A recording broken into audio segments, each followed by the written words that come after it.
Hi, everyone. Hey, guys. Welcome to A Podcast Will Save This Relationship. I'm Josh, she, him. I'm Sarah, she, her. Ah, thank you. You're welcome. Thank you. Because you don't get that many compliments on the podcast. Wow. So I just want to let you have a win sometimes.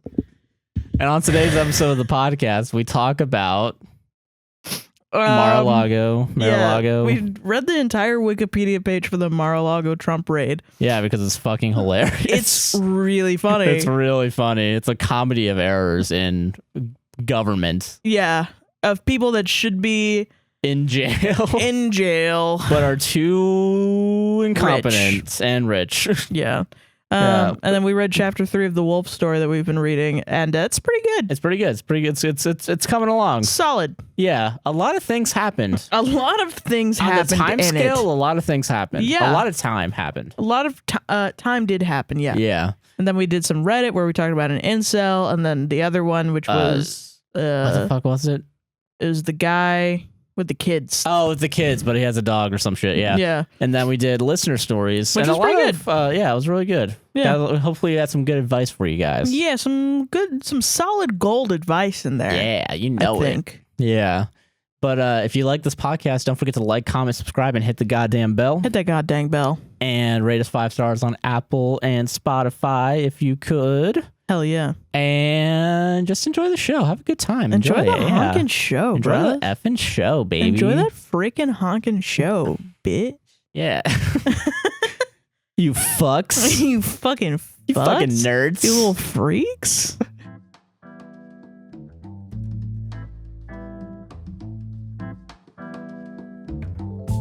I know classical. It's just a simple. Oh yeah, for sure. Not 3 LaCroix today. Sorry, guys. No. I know. I let us all down. They pre-mix the ahas for us, so we have a lime watermelon fusion. Yeah, real fancy schmancy. Nice.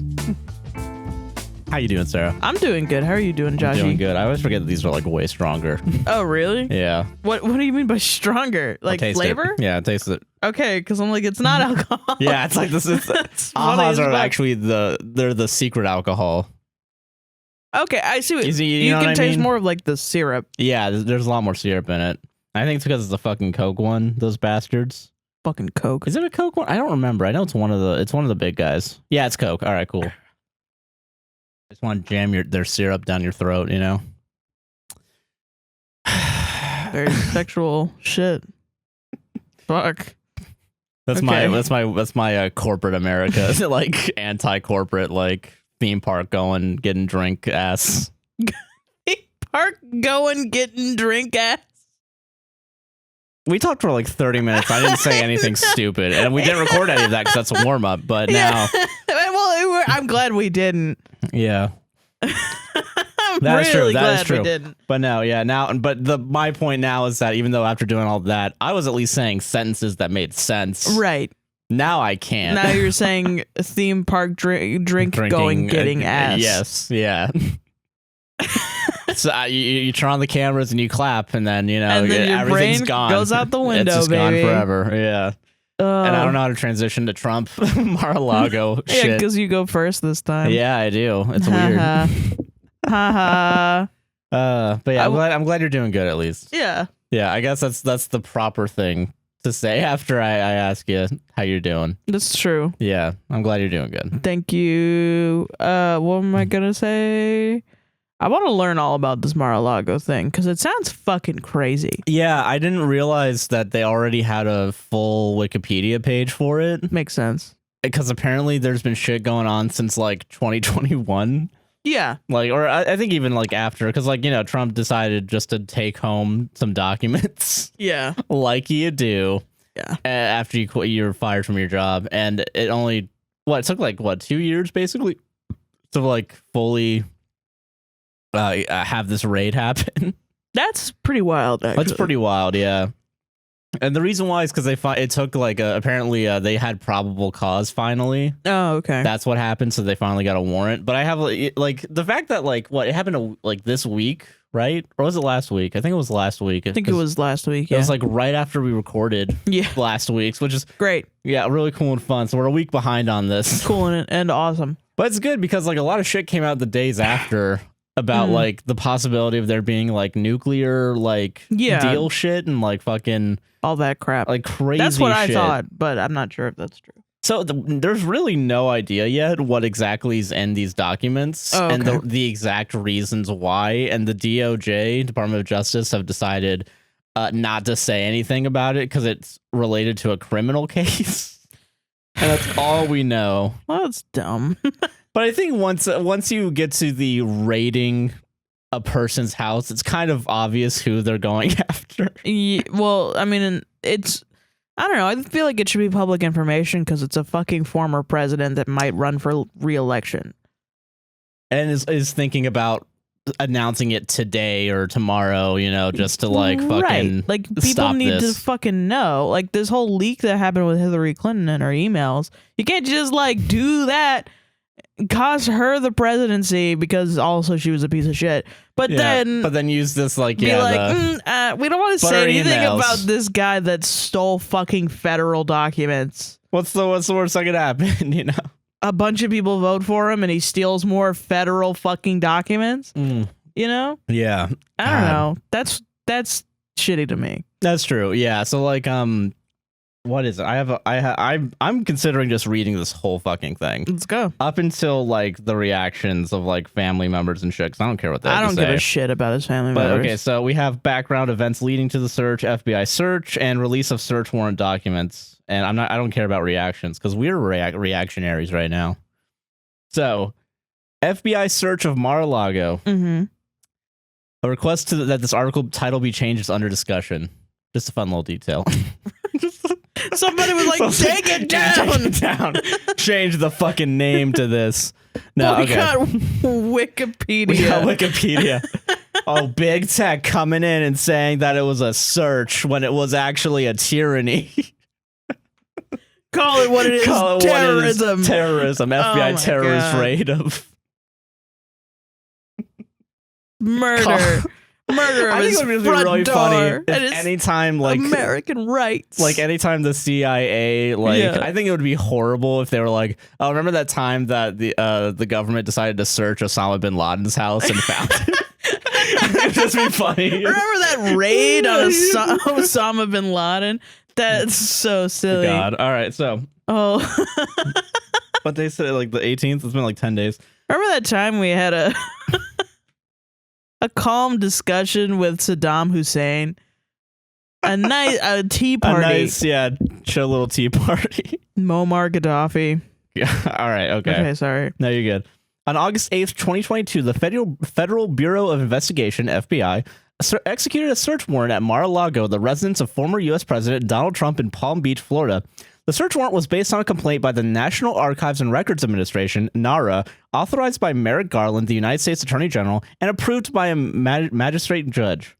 The order was unsealed and released a few days after the search and showed that the FBI is investigating Trump for 3 possible federal crimes: removal of or destruction of government records, destroying or concealing records with, quote, with the intent to impede, obstruct, or influence federal government activity, and violations of the Espionage Act regarding unauthorized retention of national defense information. That's fucking crazy. That's crazy. 3 in 1. The Espionage Act. I think it's wild. Like, remember that time when who was it? Steve Bannon got fucking raided by the Postal Service? Yes, I do remember that. Yeah. So it's interesting having that happen, but now with the National Registry of Documents.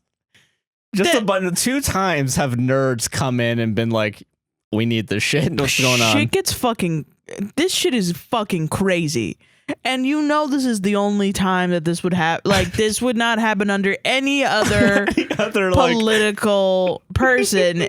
We elected a criminal. And he has committed crimes. And there's agencies that no one has heard of up until today. Popping up being like, this is a fucking crime. And it's been a crime since 1776. It's been a crime since the beginning. And no one's broken this crime. No one's broken this crime. So we have to dust off the shelves a little bit. It wasn't a crime the first time this happened. And then it became a crime. And now, we're gonna you have committed a crime. You've committed a goddamn crime. Oh my god, it's really funny. Agents seized 11 sets of documents that were marked as classified, one set at the highest classification level, quote, top secret / sensitive compartmented information, 4 sets at the top secret level, 3 sets at the secret level, and 3 sets at the confidential level. That's wild. Why did he say this? It's really funny. Why the fuck? Okay, oh shit. Oh fuck. I'm not gonna do the background. It just says like, oh, there's an act that tells you that you have to surrender your documents. Of course there is. Yeah. Like I've never fucking, I don't know all the fucking laws that we have. There's probably 5 million laws that, you know, get broken every day that don't get crimes. You know, they're not like, oh. And then there are some that don't get committed every fucking day because they're that fucking serious crimes. You know, it's like when a serial killer gets found out and then they're like, wait, there were 18 bodies in his fridge? Whoa, yeah. Like some sort of thing that's like so wildly illegal that you can't even imagine any idiot would do that. Yeah, like literally. I don't know. Yeah, fucking. That's personally why I like true crime, because I just think it's dumb. I think it's dumb to commit a crime. Some crimes are pretty dumb to Murder, commit. Yeah, stupid. It's pretty dumb. Yeah, it's pretty dumb. There's never really any logic to murder. Those are always like a crime of passion, you know, where it's just your emotions take over. Or like somebody's mentally ill. You know? Exactly. But like, yeah, it's like fucking, I don't know, like Ted Bundy. That guy was a fucking idiot. Goofy. He was a goofy idiot. Fucking dumb little idiot. Thinking he could commit crimes, and get away with it. And then he did, because the cops are so stupid. Also, that's really the main problem. That's the thing I focus on the most. It's really just I hate cops so much. I like hearing stories where they were fucking incompetent. God, so fucking funny. All right, okay, so I have a few. I'm not gonna list all the laws because there's a lot. There's a lot of laws. There's a lot. I'm sorry. Okay. But there is one thing that I think is just funny. Yeah.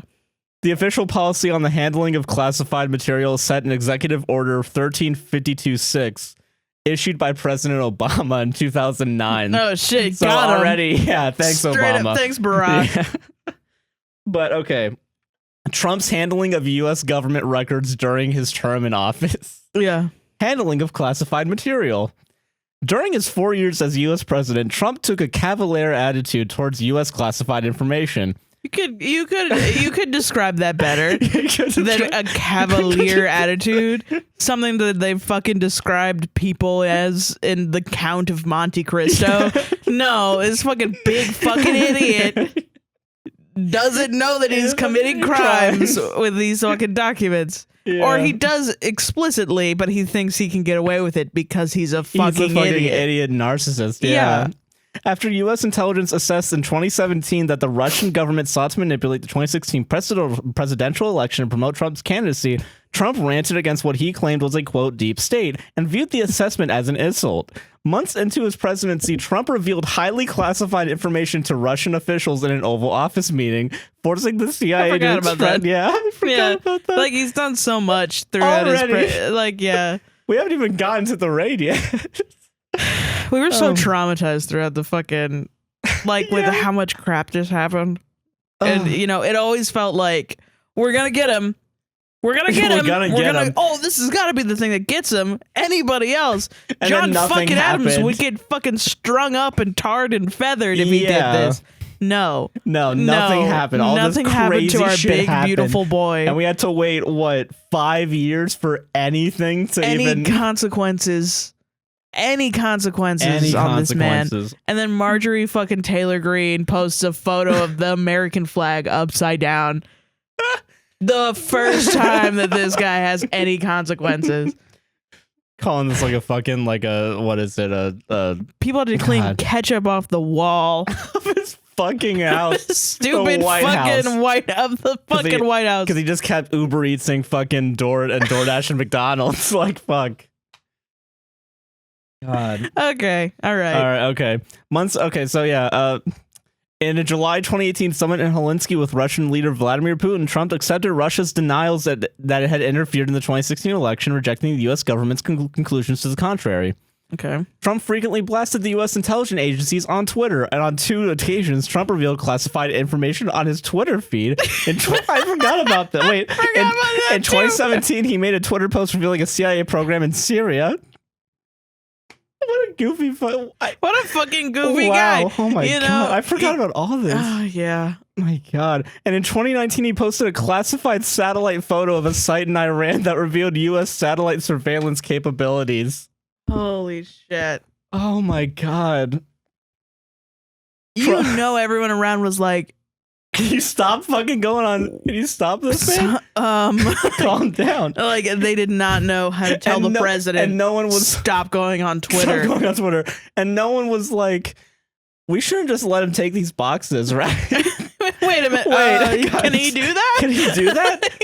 Like 14 days ago, he tried overthrowing this, and he tweeted all this shit on Twitter. And now he's just taking where's Donald? Like, guys, he got kicked off of Twitter. He's fine. Well, it's like everybody was probably so fucking busy, and somebody goes, "Wait, does anyone have any eyes on Donald Trump?" And he's just like scouring through the office, like he's running documents. Yeah. God. Oh god. Trump's erratic behavior led to mistrust from the U.S. intelligence and law enforcement agencies, who were also alarmed by Trump's mixing with guests during his frequent trips to Mar-a-Lago, viewing the practice as, quote, ripe to be exploited by a foreign spy eager for access to the epicenter of American power. Yeah. Mar-a-Lago is frequented by his hundreds of members, as well as guests who visit or rent the facilities. In 2017, after North Korea conducted a ballistic missile test, at least one Mar-a-Lago patient posted photos on social media of Trump talking on his cell phone and conferring with Japanese Prime Minister Shinzo Abe in the resort's dining room.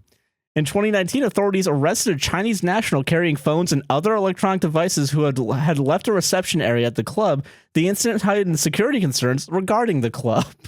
I didn't hear about this. What the fuck? He was just like dining at Mar-a-Lago. And then people were just stealing phones from the coat rack. That's amazing. Wild, dude. I brought back like old spy shit. Yeah, like because they were like, we could just go into this public resort and get secrets from the president because he likes to golf there. He loves golfing. Guys, we gotta let him golf. That's like a GTA mission, you know? Yeah, it literally is. Where it's like, all right, we got the FIB coming in. So yes. We gotta steal from this golf club. What the fuck? Like, what the fuck, dude? Wow. Okay. What is it? What is it? During Trump's presidency, a sensitive compartmented information facility, SCIF, was operational at Mar-a-Lago for communications with the White House Situation Room and Pentagon. The SCIF was removed after he left office. It took him 3 years to finally put something that could communicate securely between Florida and DC. I think they didn't expect him to be there all the time. I think they expected him to do his job, but then he didn't, and so then they were like, "Well, okay, all right, if you're gonna be here, you're gonna do some fucking work, all right, Trump." Like, I'm sure every single time he called them on his personal cell phone, the thing that he lambasted Hillary fucking Clinton for doing, exactly. They were like, Donald, you can't use Verizon. Can't like, do come on. this. Yeah, you can't. God, this is such a funny fucking article. Oh my god. In October 2020, Trump said on Twitter that he had, quote, fully authorized the total declassification of all documents related to what he called the Russia hoax and the Hillary Clinton email controversy. However, news organizations were told that these documents were still classified, and Trump's then chief of staff, Mark Meadows, in a sworn federal court filing, said that Trump told him that Trump's, quote, statements on Twitter were not self-executing declassification orders and do not require the declassification or release of any particular documents. When Trump left office, President Joe Biden barred him from receiving the intelligence briefings traditionally given to former presidents, citing Trump's, quote, erratic behavior. Good. That's good. This next one's just called destruction of presidential records. This next little tab is just, it's a subheading. It's not even a main plot point. This is part of a tab called Trump's handling of U.S. in background. We're still on the background. Bro, imagine you're Trump's lawyer, crying yourself to sleep every day. Why is Wikipedia actually available probably to not everybody? wiping your tears away with thousands and thousands of dollars? Like, probably you're fine. You're like, I don't give a shit if this guy goes to jail. I don't give a fuck. Yeah, it's like when he had all those lawyers go to the the state things to try and overturn the election. The lawyers were like, "We don't have the proof, but we're supposed to be here. We got paid, so yeah, like they're probably fine. They're probably doing fine. Yeah." Despite the Presidential Record Act requiring the retention of official records, Trump frequently shredded papers while president. Advisors regularly saw him destroy documents at the White House and Mar-a-Lago, as well as aboard Air Force One. Trump continued this practice throughout his presidency, despite repeated admonishments from at least 2 of his chiefs of staff and from the White House counsel. He's doing all this crap by himself. He's like a wild fucking animal. They got to babysit. You're not supposed to do this, man. Like, dude, stop it. You can't do this. Yeah. Oh my God. Trump's indiscriminate shredding of paper extended to, quote, both sensitive and mundane materials. At least there were some mundane ones in there. Thank goodness we got the mundane ones covered. Why would he? Why? Why? Okay. Is he doing it to like avoid like he can pretend to be like an old man that doesn't know he's not supposed to shred documents? I've put in some of the important ones with the mundane ones. No one will be able to tell. I don't know. I can just say I have Alzheimer's or something. I don't know. Yeah, like when did you tell me not to do that? Like, you know, is he trying to like gaslight them or something? Literally, that's what it probably. Let's be honest here. Probably, yeah. God. And that's why gaslighting your own fucking White House chief of staff. Bro, Trump probably has hella anxiety then if he's caught in such a deep lie. Yeah, the biggest fucking lie any president has ever had. Yo, Bush must be like, yeah, I tried so hard to lie and I worked my ass off to get 2,000 to go through. I had Jeb Bush fucking stop the recount to win. Yeah. And I'm still not the craziest one. Oh, man. In an attempt to deal with Trump's habit, his aides, early in his presidency, developed several practices and protocols, with staffers from the Office of the Staff Secretary or the Oval Office operation teams attempting to retrieve the piles of torn paper, and staffers from the White House Office of Records Management attempting to piece documents back together using clear tape. Much like an episode of That's So Raven. There was like a wacky thing. Yeah. That reminds me of the fucking, there's that scene, what is that movie? Argo? Directed by like Ben Affleck or some shit. Yeah. And they like just have a bunch of fucking people.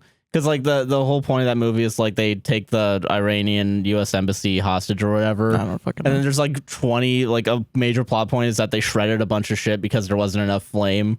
And there's just like 20 people in like a room just. Well, yeah, that's like a scene in every single sitcom ever. Yeah. Oh no, I shredded this important doc. I gotta tape it back together. Yeah.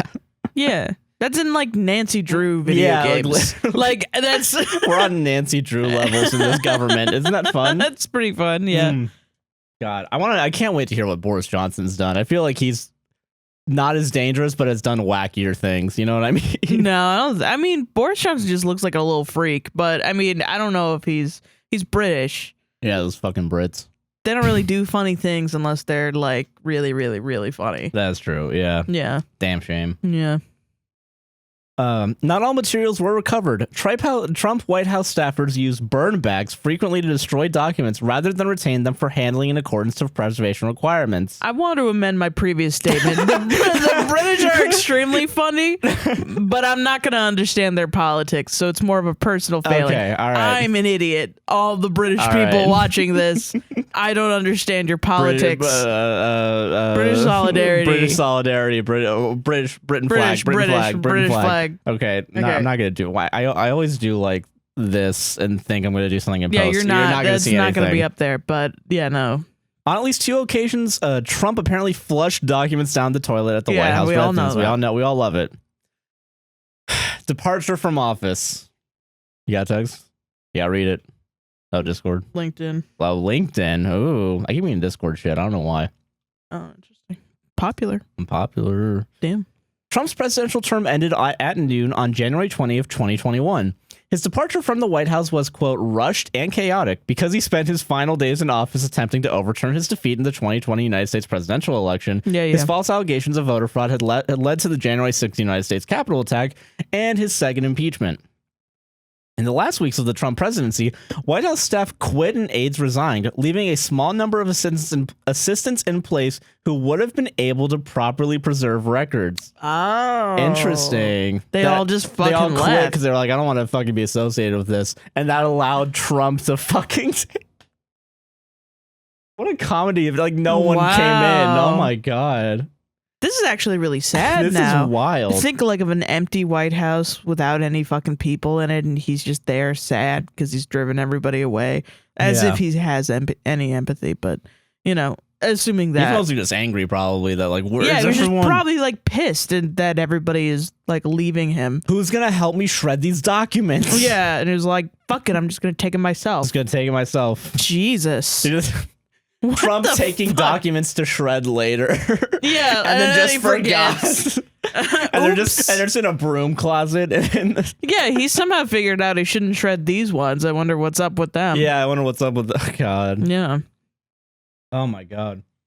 A former Trump aide said that they were, quote, 30 days behind what a typical administration would be. White House Staff Secretary Derek Loins attempted to maintain an orderly preservation of records in the West Wing, but he departed the administration in late December. And White House Chiefs of Staff Mark Meadows and Trump took little interest in doing so, leaving the task to others. The Wall Street Journal quoted a former aide as saying, quote, if you only start packing with 2 days left to go, you're just running low on time. And if he's the one just throwing things in boxes, who knows what could happen? Shut the fuck up. God. Former aide. Fucking. All right. The day before he left office, in a letter sent to Archivist of the United States David S. Ferrero, Trump designated 7 senior Trump administration officials as his representatives to handle all future requests for presidential records, including his chief of staff, Mark Meadows, his White House counsel, Pat A. Cipollone, and Deputy White House counsel, Patrick F. Philbin.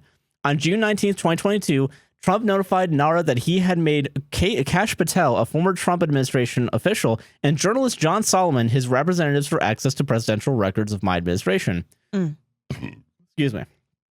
In 2021, Trump reportedly told close associates that he regarded some presidential documents, such as warm correspondence with the North Korean leader Kim Jong-un, as his personal property, although U.S. records legally belong to the government. What the fuck? Like, that guy really did try to save his ass by being like, he doesn't know what he did. And then he's like, at that time, he's talking to his buddy pal, some guy from fucking China, a spy. Yeah, I got these documents up in my safe. It's my property, even though it's the fucking North Korean leader Kim Jong-un. And it's like, yeah, no, this is all gonna be fun, dude. It's all good. This is my property. Is he like, I'm gonna win the next election, and if I don't, I'm going to nuke America? Probably. He probably thought he was gonna fucking win the election by overturning it. And he was like, I'm gonna keep these documents anyway. Well, because he got them after he had to leave.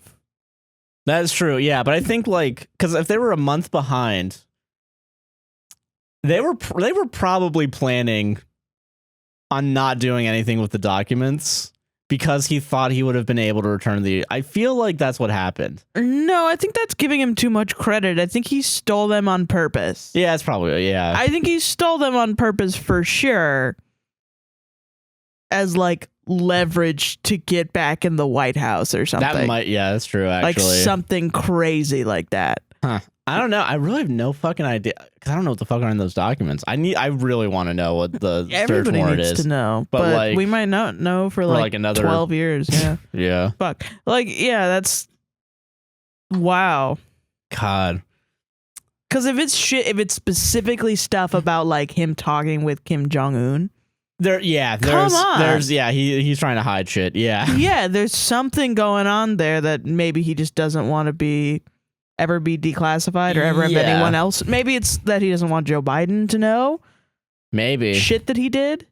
Yeah, because he probably doesn't want Democrats to know or other Republicans to know. Yeah, like the ones that like someone. I wouldn't be surprised like if it's a Joe Biden thing, he probably doesn't want to see all the shit that he did. I really don't think he cares about Joe Biden. Like, I don't think he cares about that guy. I just think like maybe anyone that's in power that could use it. Yeah. to stop him from being president again. Ever again, yeah. Yeah. And that includes probably like, yeah, because that would have probably, there's probably plenty of shit in that like probably had related to like January 6th and like fucking. Yeah. Yeah. So yeah, I think that's right. Well, okay. So like imagine you're 8 years old, right? Yeah.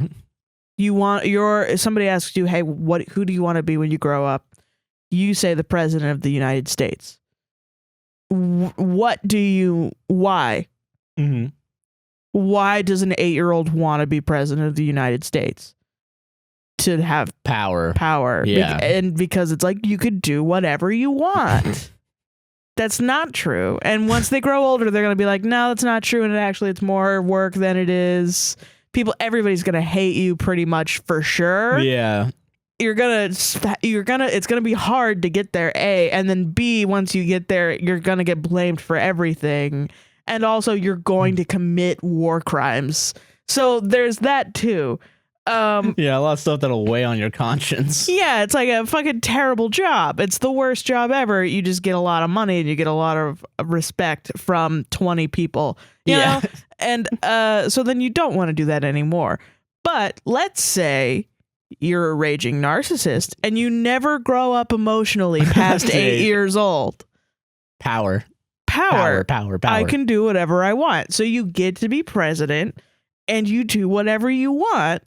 And everybody around you, for some fucking comical series of events, never stops you from doing whatever you want. Yes, you can become president still. You'll always be president. You'll run for a third term. It's like a bad parent with a kid where he's drawing on the wall and the mom is like, ooh, very creative. Yeah, it's creative, honey. How about we use these washable crayons that I bought you? And then the kid's like, no, I want to use these permanent markers. I want to use permanent markers. I want to be remembered forever. And then the shitty parents are like, all right, we'll just paint over it again. You know, like that's what it's like. So then he must have done some fucking stupid shit and he stole the documents to cover it up. Yeah. But why didn't he fucking shred them though? Why is this? That's crazy. What makes me think it's got to be like leverage or something. Probably, honestly. Because if it was really, really, really, really bad crimes, they would be gone. They would be fucking, yeah, they would have already been shredded and burned. Yeah. Yeah. So, I don't know. They have to be important, They right? have to be important. There's no way they're not important. That's wild. Yeah, so we're finally at events leading to the search. Okay. We're out of background. Finally, we got... we're going to go through events that led to this. And we're going to go to the beautiful month of May 2021. Nora retrieves missing classified records from Mar-a-Lago. During May 2021, the National Archives and Records Administration, NARA, the federal agency that preserves government records, contacted Trump's representatives regarding missing presidential documents. NARA realized that the missing documents included several important items, including Trump's correspondence with North Korean dictator Kim Jong-un, as well as the Hurricane Dorian map that Trump altered with a Sharpie pen. I forgot about that. Okay, now I'm starting to think he's like, I drew a little picture. I want to keep it. Now it's slowly turning to, oh, he's an idiot. He's sentimental about the time during his presidency. Nara negotiated with Trump's lawyers throughout 2021 seeking the return of the material. By fall 2021, after months of discussion with Trump's lawyers, Nara became frustrated with the slow pace of documents being turned over. Makes sense. They're the fucking agencies. They're the agencies that are supposed to keep this. Yeah. Yeah, I would have busted down the door immediately. Fucking, yeah, for sure. In January 2022, Nara visited Mar-a-Lago, Trump's Florida residence, and retrieved 15 boxes of documents, gifts, and other government property. We're already at 15 boxes. I was going to say, I bet there were a shit ton. I bet he took a shit ton, and I bet he did probably destroyed evidence. Yeah, oh, for sure. Like, I bet he's done some crazy shit while he was president that he was like, I don't want anyone else to know. I'm going to destroy it and steal it. And then there are other things that he wants. Yeah. That maybe don't involve him or something. Yeah. Yeah. What is it? Nara said these records should have been transferred to Nara from the White House at the end of Trump administration in January 2021. archivists determined that some of the documents contained, quote, sensitive national security information, including some documents clearly marked classified and top secret. Top secret is the U.S. government classification for information that, if an unauthorized disclosure occurred, could be expected to cause exceptionally grave damage to the national security.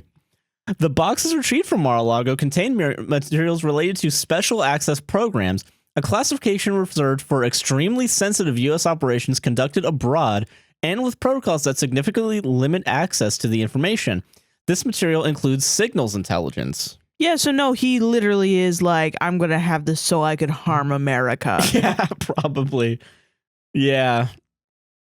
I mean, yeah, he's bought off by fucking Russia. Yeah, like. Well, I mean, yeah, that's what I'm trying to. That's what I'm coming at this from is like him and Russia have been tied together so hard. I wonder if he had some sort of deal. Probably had a deal, and he's get me into the presidency, and I'll get you all these documents.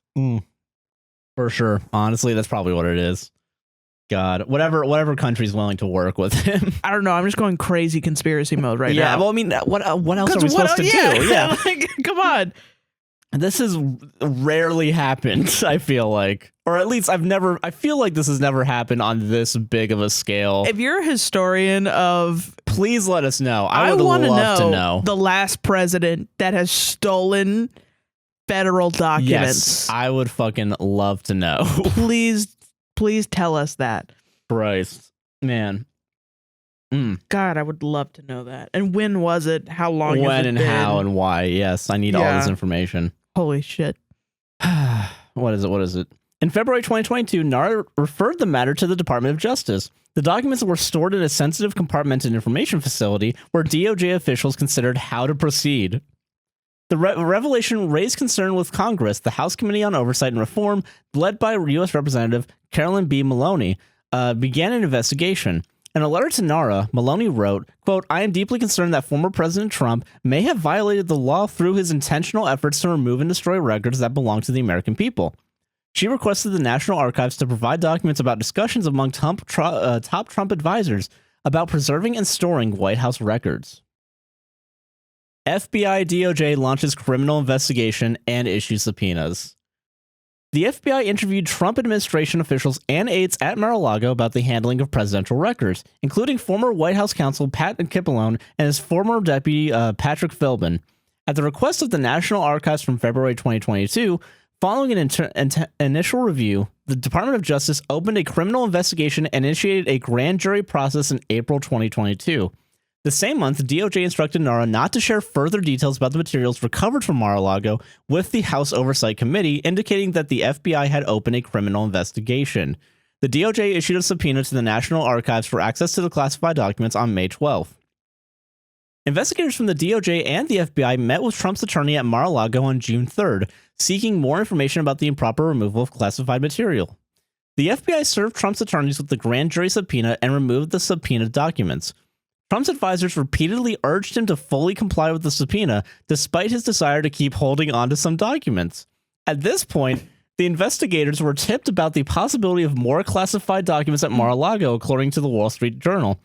Additionally, The Guardian reported the DOJ grew concerned about the presence of classified materials still at Mar-a-Lago through its interactions with Trump's lawyers. When agents observed the room where the documents were being stored, quote, someone familiar with the stored papers told investigators that there may still be more classified documents at the private club, beyond the boxes Trump surrendered to Nara. According to Newsweek and the Wall Street Journal, an informant told the FBI where Trump was keeping classified documents. Jesus Christ. I was actually reading, because I was looking at some articles to try and figure out what the fucking thing is. People are assuming that it's probably someone like Trump family. Yeah. That's the informant. Oh, interesting. Because I wouldn't be surprised, or like that said, that like tipped off the FBI. Yeah. I wouldn't be surprised if they're all trying to save their own asses right now. Oh, yeah, for sure. Yeah. Somebody that knows exactly where it is and what he did. Yeah, it's like, this isn't good. I don't want to go to jail because this is going to get found out for sure.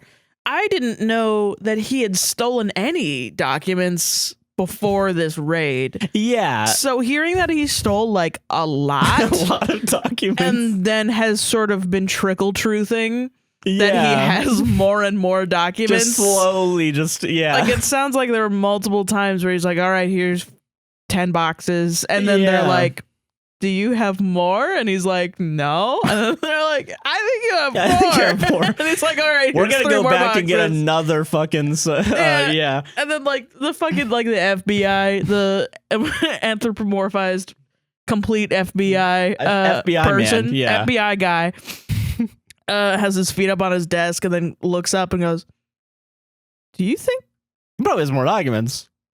he's got more documents? He's got more documents, right?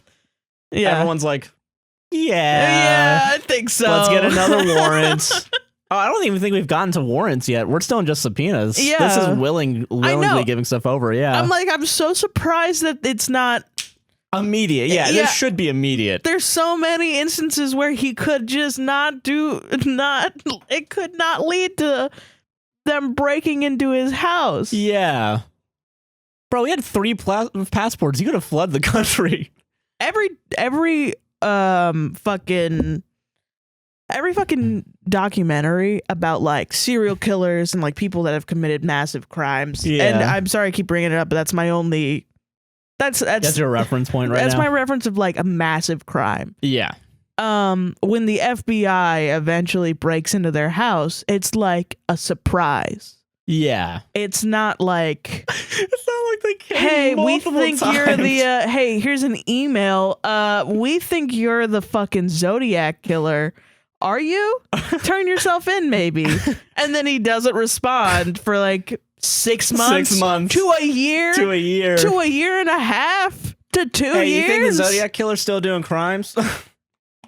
Oh yeah, we should probably go to his fucking house. Let's probably go to his house or something. Yeah, are you doing crimes? And then no? meanwhile, okay. people are getting fucking swatted every day. Yeah, literally. What are you doing? What is going on? Yeah. God. God bless. God fucking bless. At the June 3rd meeting, one of Trump's attorneys falsely asserted in a written declaration to the DOJ that all classified materials had been returned, according to 4 New York Times sources. 2 months later, after the falsehood came to light, the Times reported that the signed declaration possibly indicated that Trump's legal team had not been forthright with federal investigators about the material. On June 8th, the FBI told Trump's team to better secure the storage area, so Trump aides added a padlock to the room. Guys, I need you to go to Home Depot. I need you to go get those high school lockers that you guys used to use back in the 11th grade. Yeah. And just keep the combination somewhere safe. Yeah. They also have a key, so you can, make sure there's in case you lose the combination. Put the key on it. Those locks where if you hit it hard enough, it falls fucking off. Those ones, yeah. Like ones where like an AK, if like the government issued AK, you just. Or literally any door if you take it off the hinges. Yeah. Just a little. Bzz, bzz, bzz. And if it's wooden, fucking saw that shit off. Saw that shit open, dude. That's hilarious. They did not want to actually secure that room. They were like, we got to go back into it. You never know. No, they were like, the FBI is gonna show up. Yeah.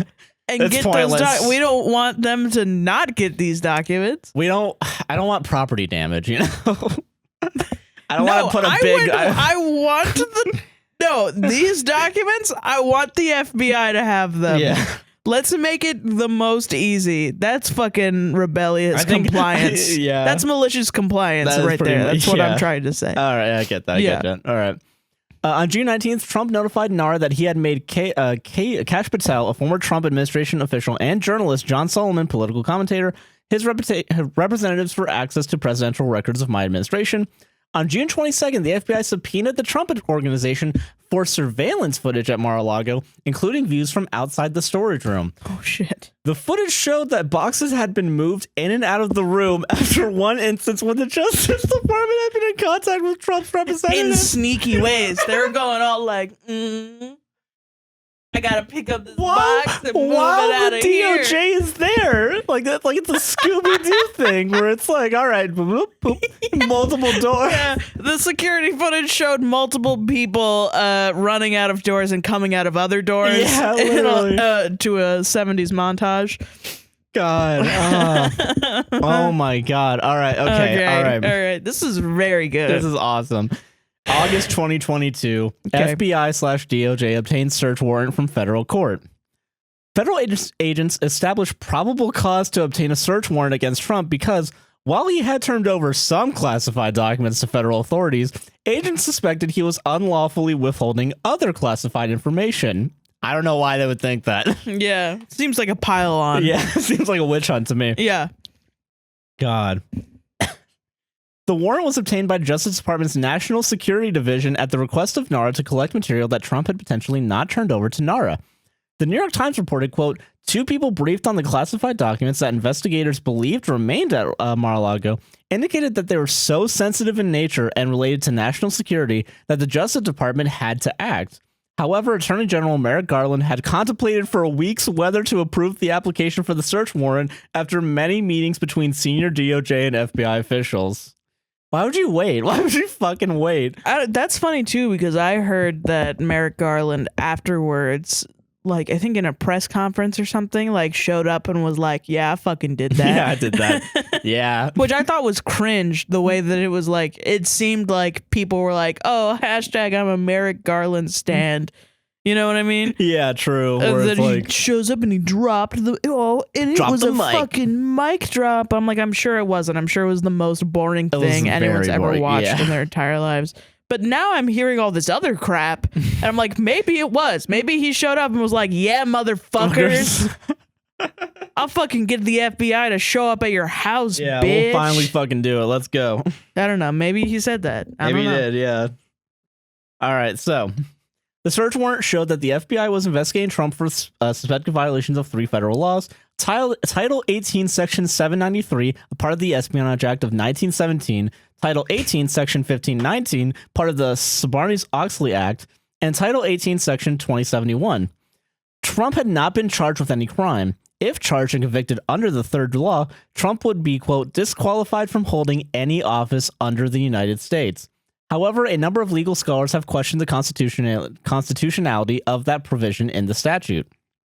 Great, cool and fun that lawyers are going to be like, no, good. Nah, that's cool. And then Supreme Court's like, no, yeah, he can run for president again. Yeah, of course, cool. Yeah. God. Federal magistrate judge Bruce Reinhart of the U.S. District Court of the Southern District of Florida approved the warrant on August 5th, 2022. Reviewing and approving search warrants is a typical duty of federal magistrate judges. Legal experts noted that, given the high profile of the operation, the application for a search warrant granted on probable cause would have been scrupulously scrutinized by federal authorities. Will Hurd, a former CIA agent and former Republican congressman, said, Trump and his lawyers admitted to and then handed over presidential documents improperly taken from and stored outside the White House. Of course, the FBI had probable cause to go in looking for more. That's true. Sure. And we are finally here at the search. Finally. And this is, yeah, I'm not going to, there's inquiries and shit. We might read that, but let's see. Mm. On August 8th, 2022, at 9 a.m., FBI agents executed a search warrant searching Trump's residence at Mar-a-Lago for the materials specified in the search warrant, including classified materials. The material pertained to special access programs, according to the New York Times, and, according to the Washington Post, nuclear weapons. The FBI notified the Secret Service of the search a few hours in advance. The Secret Service facilitated the FBI's access to Mar-a-Lago, but did not participate in the search. Interesting. Trump's son, Eric Trump, stated on Fox News that he received a call about the search and informed his father shortly thereafter. 2 of Trump's lawyers, Christina Bobb and Lindsay Holligan, were present for the search but were not allowed inside. Trump and his family watched most of the FBI search from New York remotely via a live video feed transmitted from Mar-a-Lago's system of security cameras. Trump and his attorneys refused the FBI's request to turn off the cameras. Wow. Wow. God. What the fuck? Fucking. What the fuck? Okay. FBI agents conducted the search using, quote, taint teams to ensure that no privileged correspondence between Trump and his lawyers were removed. The New York Times reported that FBI agents, quote, carried out the search in a relatively low-key manner and intentionally did not wear the usual navy blue agency jackets. FBI agents searched a storage unit in the basement where they broke through the newly installed padlock. They further searched Trump's second-floor office in the main house. So it probably was a shitty one. It was probably a really shitty one. Just like snip. Or just like, yeah, literally. like, yeah, just literally. They're my coming. Let's make it God. easy on them. Maybe they'll give me pity in the sentencing if I put a really shitty lock. Yeah. God. What is it? They further searched Trump's second floor office in the main house, where they opened a, quote, hotel-style safe containing, quote, nothing of consequence, and finally Trump's residence. In accordance with the usual procedure for executing search warrants, the FBI provided Trump's counsel with a copy of the warrant and a detailed 3-page manifest called a property receipt, which listed the inventory of seized records. FBI agents seized 26 boxes from the club, including 11 sets of classified government materials, of which 4 sets were classified as top secret, 3 sets were classified as secret, and 3 sets of papers were classified as just confidential. One set of the documents was at least the highest classification level, top secret / SCI, meaning top secret / sensitive compartmentalized information.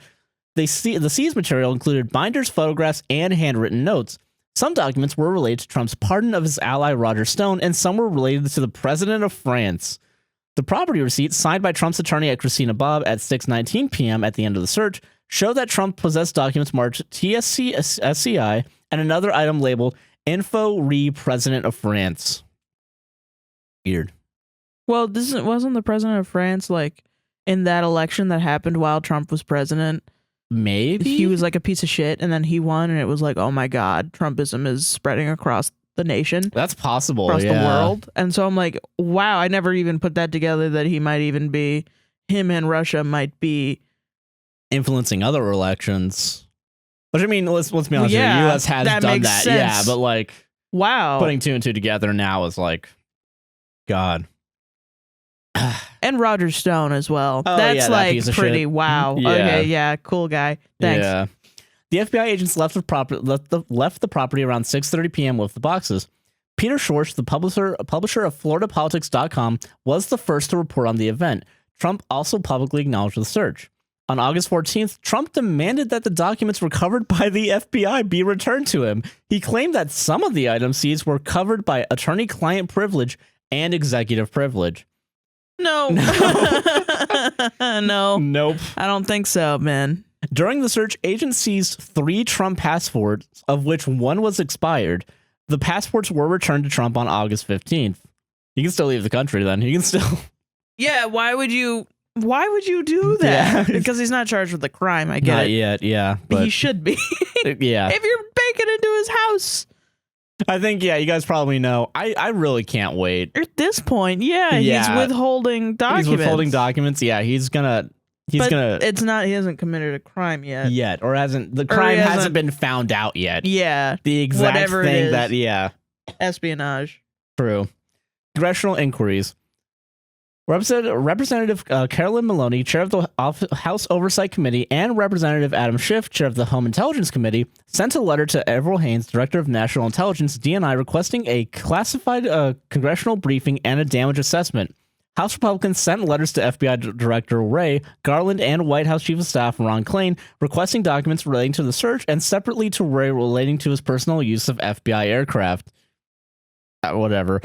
Yeah. There's more important things than some guy using Yeah, like- an FBI helicopter. And you've been using your helicopter too much, Mr. Trump. Yeah, right. Okay. Mark Warner and Marco Rubio, chair and ranking member of the Senate Intelligence Committee, sent a private letter to Garland and Haines requesting that DOJ and ODNI provide the committee with the classified documents seized and a damage assessment of potential risks to national security. This is actually terrifying. Yeah. Because it seems like the Republicans are like, get my dad back the nuclear codes. Yeah, give them back. Come on. What was in it? I want to know. Give us the nuclear codes, please. Please and thank you. So he can give them to fucking Putin, dog. Like, yeah, what? literally. Like, why do you want to... I'm like, I mean, listen, and I know that like Republicans have been trying to destroy America with Christo-fascism, you know? But like, this is like another level of like, we're going to destroy this fucking country. We're going to cause a nuclear war and ruin the world. Like, that's like, wow. Yeah, that's pretty fucking insane. I thought none of us wanted that.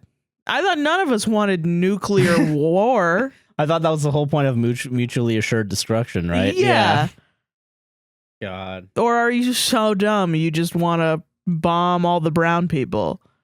And you think that'll get rid of the brown? Like, yeah, that's like it's just racism, man. Like, God, fucking absolutely wild that they're going to this length. I don't know. Maybe it's just, I don't know, my privilege. I'm like, yeah. Somebody out there is like, yeah, duh, Sarah. Fucking duh, you idiot. And I'm like, listen, I don't know. I'm 25. Yeah. Shit, I don't know. I'm just starting to see the world. Just starting out. Fuck. Oh, no. All right. Yeah. So what is this? Release of search warrant and property receipt. In keeping with longstanding DOJ reticence to comment on ongoing investigations, as well as the tight limits Attorney General Merrick Garland placed on the search public statements, the government did not initially comment on the search. While the DOJ remained silent, a person close to Trump contacted a DOJ official to send a message from Trump to Garland. Trump wanted Garland to know that people around the country were angered by the search and what Trump could do to, quote, reduce the heat. That's a good thread. That's a good old-fashioned, I'm an innocent person, so I'm going to threaten you. Yeah. It's just like all innocent people. All innocent people. God, on August 11th, however, the DOJ filed a motion in court to unseal the search warrant and property receipt unless Trump objected to making them public. On the same day, Garland held a press conference in which he said the department has filed a motion to unseal the warrant and the property receipt, quote, in light of the former president's public confirmation of the search, the surrounding circumstances, and the substantial public interest in this matter, and that he had personally approved the decision to seek the search warrant. Garland also stated that, quote, upholding the rule of law means applying the law evenly without fear or favor, and criticized, quote, recent unfounded attacks on the professionalism of the FBI and Justice Department agents and prosecutors. Yeah, okay, so that's the press conference I heard about. Yeah, because that's the one where it's like, yeah, if you're a person in this country, you're gonna get... and you steal federal documents. You're gonna get... the FBI in your house. It's gonna go fucking come for you, yeah. You might not have multiple emails over a year and a half asking you to please, please, please give me back those documents. But yeah, you're gonna have the FBI at your house at some point, yeah. Exactly. Trump later stated on social media that he supported the release of the warrant and related documents, though he declined to release them himself, and his legal team agreed that the court should release them. The search warrant and property receipt were unsealed and made publicly available on the afternoon of August 12th, with the signatures of 2 FBI agents redacted. Request to release the affidavit. The conservative group Judicial Watch and the Times-Union newspaper of Albany, New York, filed motions to unseal all documents in the court record. CNN, joined by the Washington Post, NBC News, and Scripps, made similar requests, including for the probable cause affidavits in support of the search warrant. The New York Times Company filed its own similar motion. CBS, the Palm Beach Post, the Miami Herald, the Tampa Bay Times, the Wall Street Journal, the Associated Press, and ABC also requested to unseal affidavits. On August 15th, this is a lot of... Everyone just wants to know. Everyone's got to know. Everyone's got to know. It's the hottest new gossip on... Well, because I'm like, you can't unseal top secret documents. That's the thing, yeah. I think... if it's the nuclear codes, you can't just, like, put it on Twitter. Which, that goes with, like, what you're saying about the conservatives, because, yeah, if, like, Judicial Watch is, like, just release all the documents. Right, that's what it sounds like. Yeah, is like, but then, like, New York Times is like, okay, maybe not that, but can we see why you guys are doing this? Yeah, I think that's what they're asking is the documents related to the case that's about to happen. Is like, hey, what's up with the warrant? What's up with the this? What's up with the affidavits? So I'm like, okay, the affidavits. I'm like, you can't ask for the documents to be unsealed.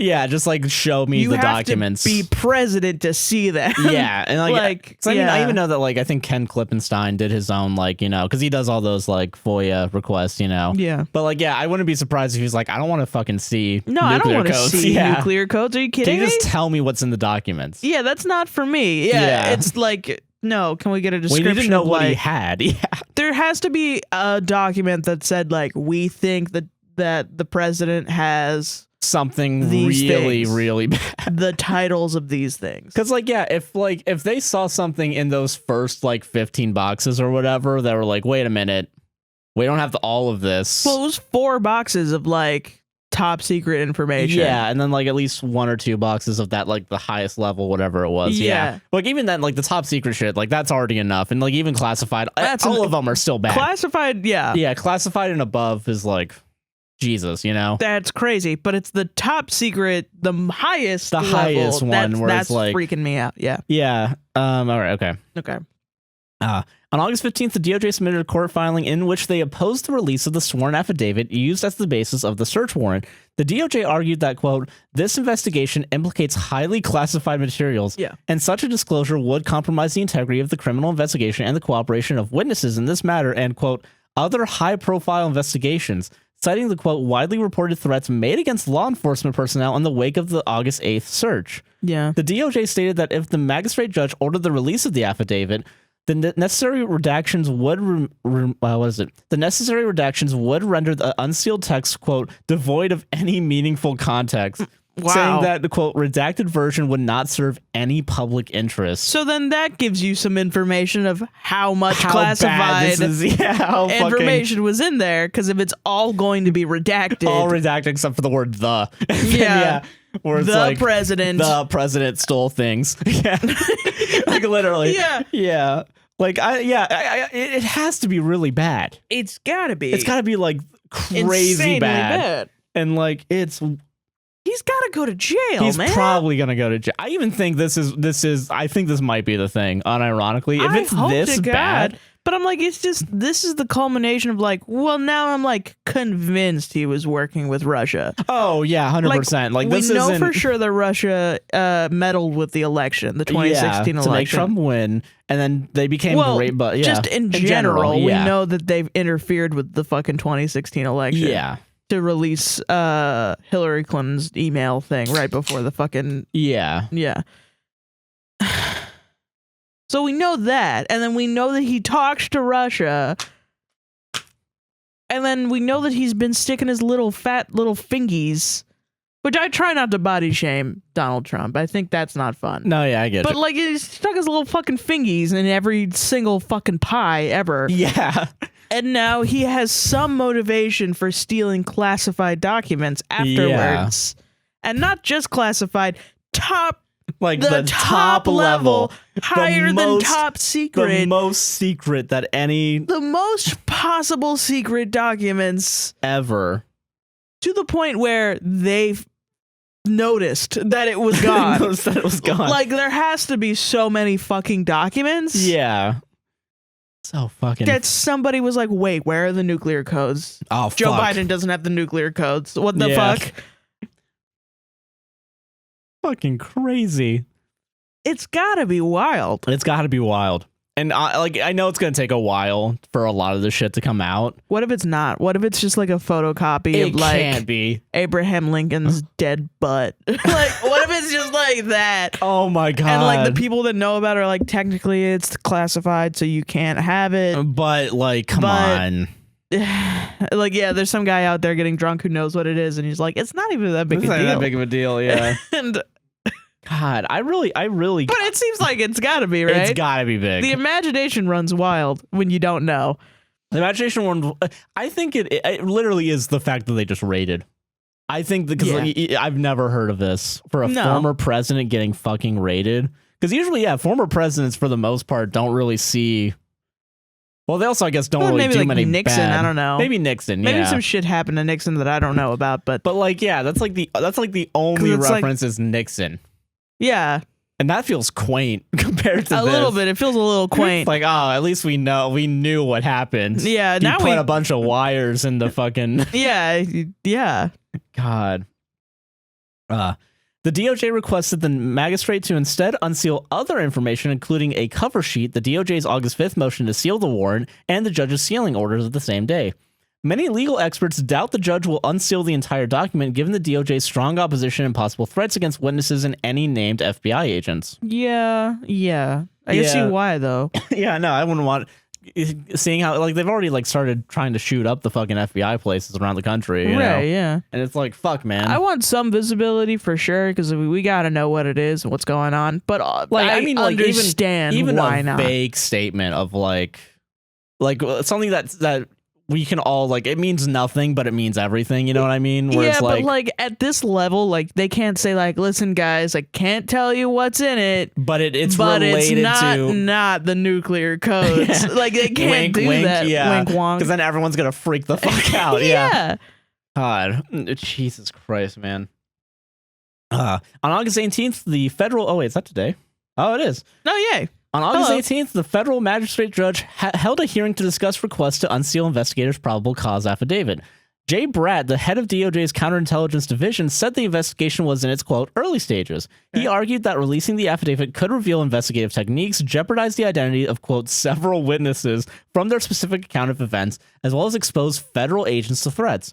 Bratt revealed that the affidavit could, quote, contain, quote, substantial grand jury information, including details about how, quote, evidence of obstruction would be found at Mar-a-Lago. Several media organizations asked the judge to unseal it with the necessary redactions, citing the public interest.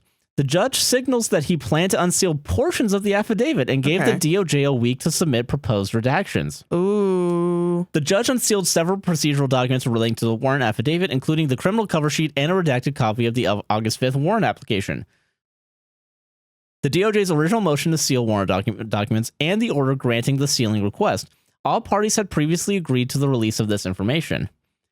Trump on social media has repeatedly called for the release of the unredacted affidavit. Multiple Republicans called on the DOJ and FBI to release the affidavits or share them to Congress. Yeah, well, yeah. So their thing is they're like, well, yeah, if it's legal, then you should be able to say it. But if it's illegal, then you won't be.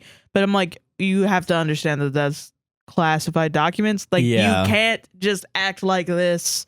You can't just act like this and not have insane consequences. Yeah. This has to be completely dealt with professionally.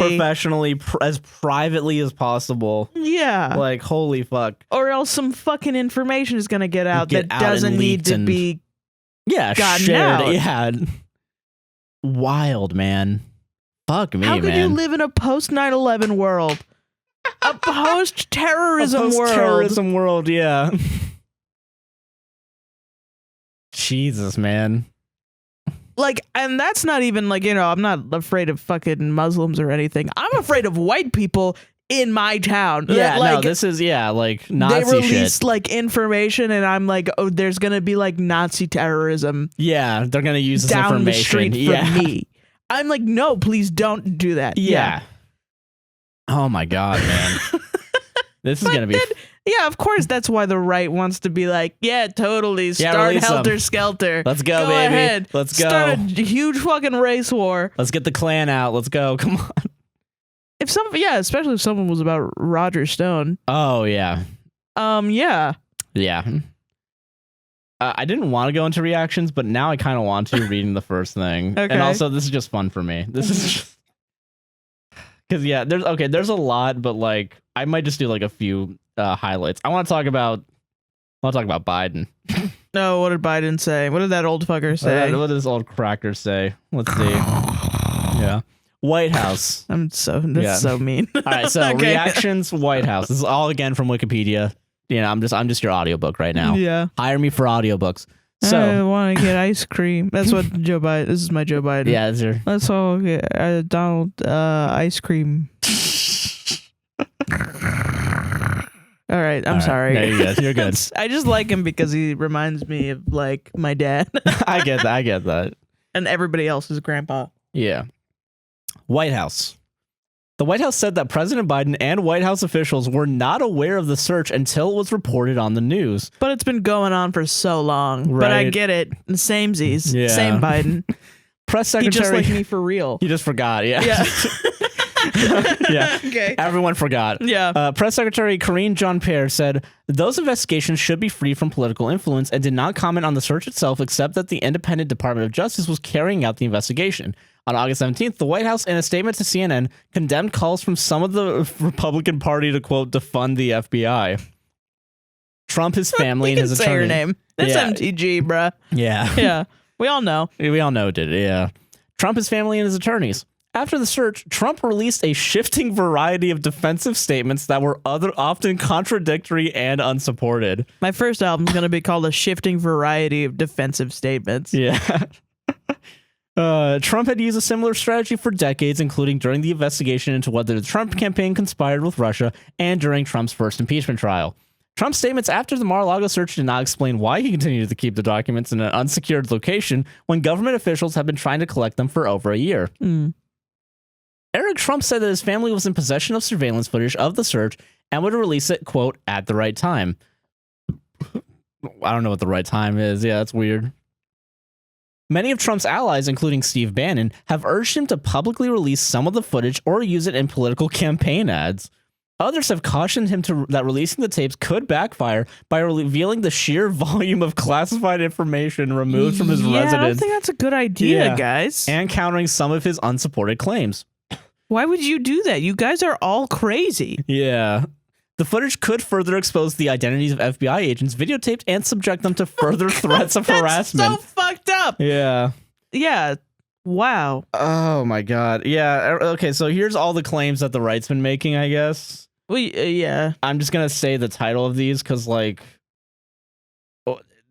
claims of political motivation, claims of doctored implanted evidence, claims of full cooperation with federal investigators. Claims of Obama taking documents. Obama taking documents? Claims of declassifying all documents. Yeah. And that's it. Okay, yeah. And all the allies are, you know, like, they're like, FBI Obama's not even anywhere near this at all. But we gotta bring him in. We gotta what's the Obama of this all, you know? What's the Obama angle? That's wild. That's a wild fucking story, and there's gonna be a documentary about it in like a year. Oh, for sure. I can't fucking wait. Yeah, dude. Yeah, I don't I don't care enough about the rest of this. But yeah, no. Fuck that. So yeah, no, wild. That's wild as fuck, man. You know, I was kind of like, okay, there's something going on, but after reading all that, that's a lot going on. That's a lot more than I thought was going on. Why are they so stupid? Like, why would they? Okay, the FBI told the Trump family not to surveil them. They did. They have the surveillance. They're keeping it for the right time. The right time. When we need it. I don't gotta use it in political campaign ads. I'm like, you basically just admitted to blackmailing FBI agents. Yeah. Because you have their identity and can release it like supervillains. Literally. Like, you publicly stated, I am going to blackmail the FBI. This is the worst mob family I've ever heard. Yeah, you gotta do this shit in secret. You gotta do your crimes in secret, you dumbass. What the fuck? You can't go on MSNBC or like fucking CNN or shit and just be like, oh, we got have your goons be like, yeah, we're gonna blackmail this the FBI, USA, the United States of America. I'm gonna steal the Declaration of Independence. Yeah, no, you can't do that. Actually, yeah, there's consequences for your fucking actions. There should be, but I don't know if there are for this white idiot family. Yeah. Wow, I'm gonna be really pissed off. I'm gonna be if nothing happens. If nothing, bro, something has to happen. I'm more pissed off at the people that were like, guys, he's gonna get off scot-free, and after knowing all this information. Yeah, I think there's. I don't think it's a coin flip anymore. I think that it's a little bit more weighed towards. It's inevitable. There's gonna be a consequence. And if there's not, then there is gonna be a consequence of I'm going to riot. Yeah, I am going to riot. I think there's gonna be huge fucking riots. Yeah, because come on. And all this is happening too during like the January 6th committees too. Yeah. So that's going on. This is going on at the same time. Like, come the fuck on. Like, this is really fucking funny that he was like, I don't want to lose actually. And then they were like, no, you did. So you have to leave. And he was like, well, fine. I'm just going to commit a lot of crimes. I'm just going to start committing crimes. Fuck that. Right. And he like flips the desk. Kicks the trash can over. All right. How do we have a rally and then bring everyone over to the place on January 6th when this is happening? Yeah, he's just like a toddler. He's just like, he's a toddler doing white collar crime. Yeah. He's literally the boss baby. He is the boss baby if the boss baby committed crimes. Yeah. Oh my God. Is that is there like an image of the boss baby behind bars? Like in a suit, you know, and like a Let me see. maximum security prison. I want to let's look this up because if there isn't, someone needs to make that. I feel like I've seen that, but like I want him in like the orange jumpsuit and the Boss Baby Jail is now. So there's a bunch of videos called Boss Baby Goes to Jail. Boss Baby goes to Bergen's jail with trolls. DreamWorks Boss Baby goes to jail, and I think he's dabbing in the thing. The Boss Baby? No, he's just pointing at a kid in jail. I think we uncovered. Remember all those like Spider-Man and Elsa videos? That's how I can kind of describe it. They did it with the Boss Baby. Okay. Boss Baby is framed for embezzlement in something, and it's a slash film. All right. Well, Boss Baby caused embezzlement. Damn, we could have had that idea. Get that kid money. Yeah. God. All right, we had to change cameras. We did. Or are we? All right, the cameras are reset. Yeah, we didn't change cameras. Oh yeah, I forgot to delete last week's footage, so I had to take a quick break. But oops, now we're back, and we're ready for Wolf Story. All right, guy catches us. Welcome to the Wolf segment. This is the Wolf segment. This is the Wolf Story. Oh fuck, we got an ad. Hold on. Okay, you got an ad. You got an ad on the Wolf Story. Keep my old position, Wattpad. I'm reading off a Wattpad. Woo. This one is entitled "Rejected Me." Big mistake on Wattpad. So you can figure that out. So what happened last time? This is 9/11 has not happened in this world. 9/11 hasn't happened in this world. This girl gets on a plane and takes a red eye from California to Washington D.C. and then meets a cast of her friends who are really cool. And they're all wacky and have their own charm. And she's gonna become her own woman. They're all super hot. Yeah, and now she's going to change. I guess we don't know how yet. She's gonna have a makeover and get really fit. That's how this is. Yeah. So now it's chapter 3. All right, it's chapter 3. So the first sentence is this is chapter 3. Chapter after 3. that, first sentence is I can't even say it. Can I say it? No. Okay. All right. Well, can you not say it because like there's a slur or something in it? Like that'd be really wild. It's just really funny to take a break and come back, and it says 2 years later. 2 years later, it says... No, it fucking doesn't. 2 years later, chapter 3. You know what? Guys, I won't say anything about the story then. I'm going to read this whole thing. You can read the whole thing. There are 11 comments on that line, so we're going to read all of them. Yes. But, yeah. So I'm not going to say anything about story structure. Don't worry, guys. Yeah, we're going to read this all the way through. You guys, no, it's fine. It's all good. It's all... Okay, let's go. I'm going to fucking kill myself, dude. Okay, all right. Jesus Chapter Christ. 3, 2 years later. Please, just one cookie? Connor begs again. For the last time, no. You and Elliot have to wait until they cool down. And Connor? Yeah, he grumbles. If I find that you or Elliot have, and yes, I will know, eaten one, you will both regret it. Fine. I like the voice you did for that. Yeah, thank you. You're welcome. Yeah, Suddenly, my phone rings. Hello, Cara speaking. Hello, is this Alicia Cara Blaine? A female voice asks. Yes, it is. Can I help you with something? Hi, I'm from the hospital section of the Blood Moon Pack House. Okay. What can I do for you? I'm so fucking confused. I love that I get to read these words.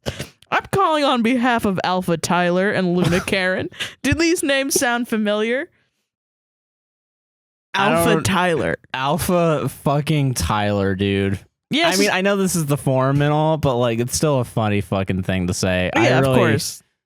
Oh, God. Yes, of course they do. They are my parents. Are they okay? I'm afraid there's been a rogue attack, and your parents are both injured. They have requested that I ask you to come home. Of course I will. I'll be there as soon as possible. Thank you very much. They will be pleased to hear that. With that, she hangs up, and I'm left listening to the dial tone. Kara, what's up? My parents are in the hospital. They're asking for me to come home. I have to go. There's no emotion, like she's upset. There's none of that. There's so no, I'm like, just there's reading no it actions. flat. Yeah, flat. Yeah. I run upstairs, and everyone follows me. What are you guys doing? I ask them. Going to pack. They say in sync again. What the fuck is the in sync shit? Yeah, they're all like robots. Yeah, like, kind of. Pack? Why? Because we're coming with you, Claudia say in a duh tone. There's the explanation for you. There's the finally it's a little bit of action, a little bit of emotion, you know. Yeah. Because we're coming with you, Claudia say in a duh tone. I'm fine. Don't worry. I'll book a flight. Kara, we've been talking about this ever since you arrived, and we decided a long time ago that when you left, we would go with you and move to your pack. No, your home is here. Our home, and I speak for all of us, not just me, is with you. Thank you. It would be awesome to have you guys living with me at the pack house. I love you guys so much. I pull Elliot into a hug. He was the closest, and the other two join in. We love you too, they say in their creepy, in sync way. What? So you know that it's creepy, and yet you're just like cool with it. You've made your characters creepy. That's kind of dope. I think that's a little dope. Yeah, that's a good characterization. But I mean, also at least, but that's it's a weird one. That's just a strange thing. But yeah, I like that. We all head to our rooms to pack. I pack up all the stuff I have managed to collect while here. I have a wall covered in photos of Claudia, Connor, Elliot, and I. I still have the photo album and picture frame with the picture of me, Mom, and Dad. I take off the photos and put them in 2 separate envelopes. Then I start to pack my clothes. Since we will be driving, which I know is totally insane, I pull on a pair of jeans and a long sleeve white top. I put on Ugg boots. I walk over and look in the mirror and look at how much I've changed in the last 2 years. I grew my hair out. Turns out it's ombre, so it's brown and fades into blonde. That's not how that works. That's not how hair grows. So it's brown and turns to blonde, or? Yeah. So she's saying that her brown hair before wasn't the brown hair, was it dyed brown hair or was it natural? But I don't know. It was before, but then it turned to blonde. She's saying it's naturally ombre, which I'm like, that's not how that works out. I don't. Okay. I lost weight and got really into fitness, so I'm at the stage of just before abs. Can't have abs. You're a woman. I then get back to packing and pack my clothes. Most, basically all, are new from my many shopping trips with Claudia. Turns out in the end that I had my mother's fashion sense deep down. Anyway, she got me an entirely new She got me an entirely new wardrobe, so I have everything. I have gorgeous dresses and some cool pants. I even have a leather jacket, which is probably my favorite piece of clothing. Plus I got my own motorbike, which is like my baby. Kara, you ready? I hear Connor yell. Almost. I pack everything I missed and the rest of my clothes and toiletries. I drag my full suitcase that when I first came was basically empty down the stairs and out to the car. Elliot takes my bag and loads it into the car. 5 minutes later, Claudia walk out with 3 suitcases. Got enough there, Claude? Connor asks her. I think so. I think I have anything.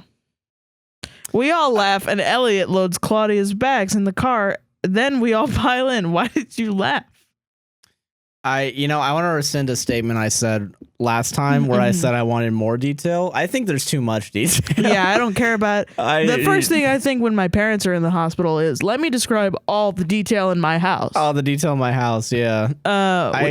Wow, man. I'm just shocked right now that I'm still recovering from 2 years later. We start with Connor and Claudia sitting in the front seat and Elliot and I in the back.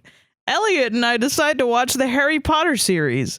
We get to the 4th movie before, without an E, we swap to both sit in the front seat. I drive first for about 4 hours, then swap with Elliot. He drives for the same length of time, then we swap back, so we're back in the back seat. We finish the Harry Potter series and move on to the X-Men series. This is going to be a very long trip. It's going to be a very fucking... And that's the end. Wait, really? That's the end. It started out with 2 years later, and so this is going to be a very long trip. I need you guys to fucking trust me when I say things, because, like, I really... Yeah. So, okay, you have a... Okay, all right, writing, everybody. Real quick. Now, listen, Josh. Picking apart stories is rooted yes, in I know racism this is a very, and I know classism. this is a very contentious thing. I Okay? know. All right, I know. Maybe let's hear about if you're gonna commit to talking about how many times you switch seats with everybody Why? in your car. Why? Why not apply that to the cool times where you get a motorbike and you get a whole new like wardrobe? Just make a montage. Well, okay, so I think that was about like, because like I didn't understand why the author was like making a big point about the empty suitcase, but I think it's more. I think that is a metaphor for. I think it is. I think it is a metaphor of, you know, previously her life was unfulfilled and now it's fulfilled.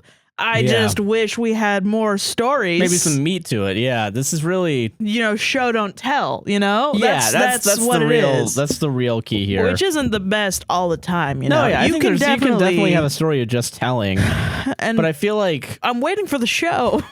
Yeah, no, we're still show? Yeah, This feels like the preamble still, and it's chapter 3 and it's 2 years later. Yeah, and it's 2 years later.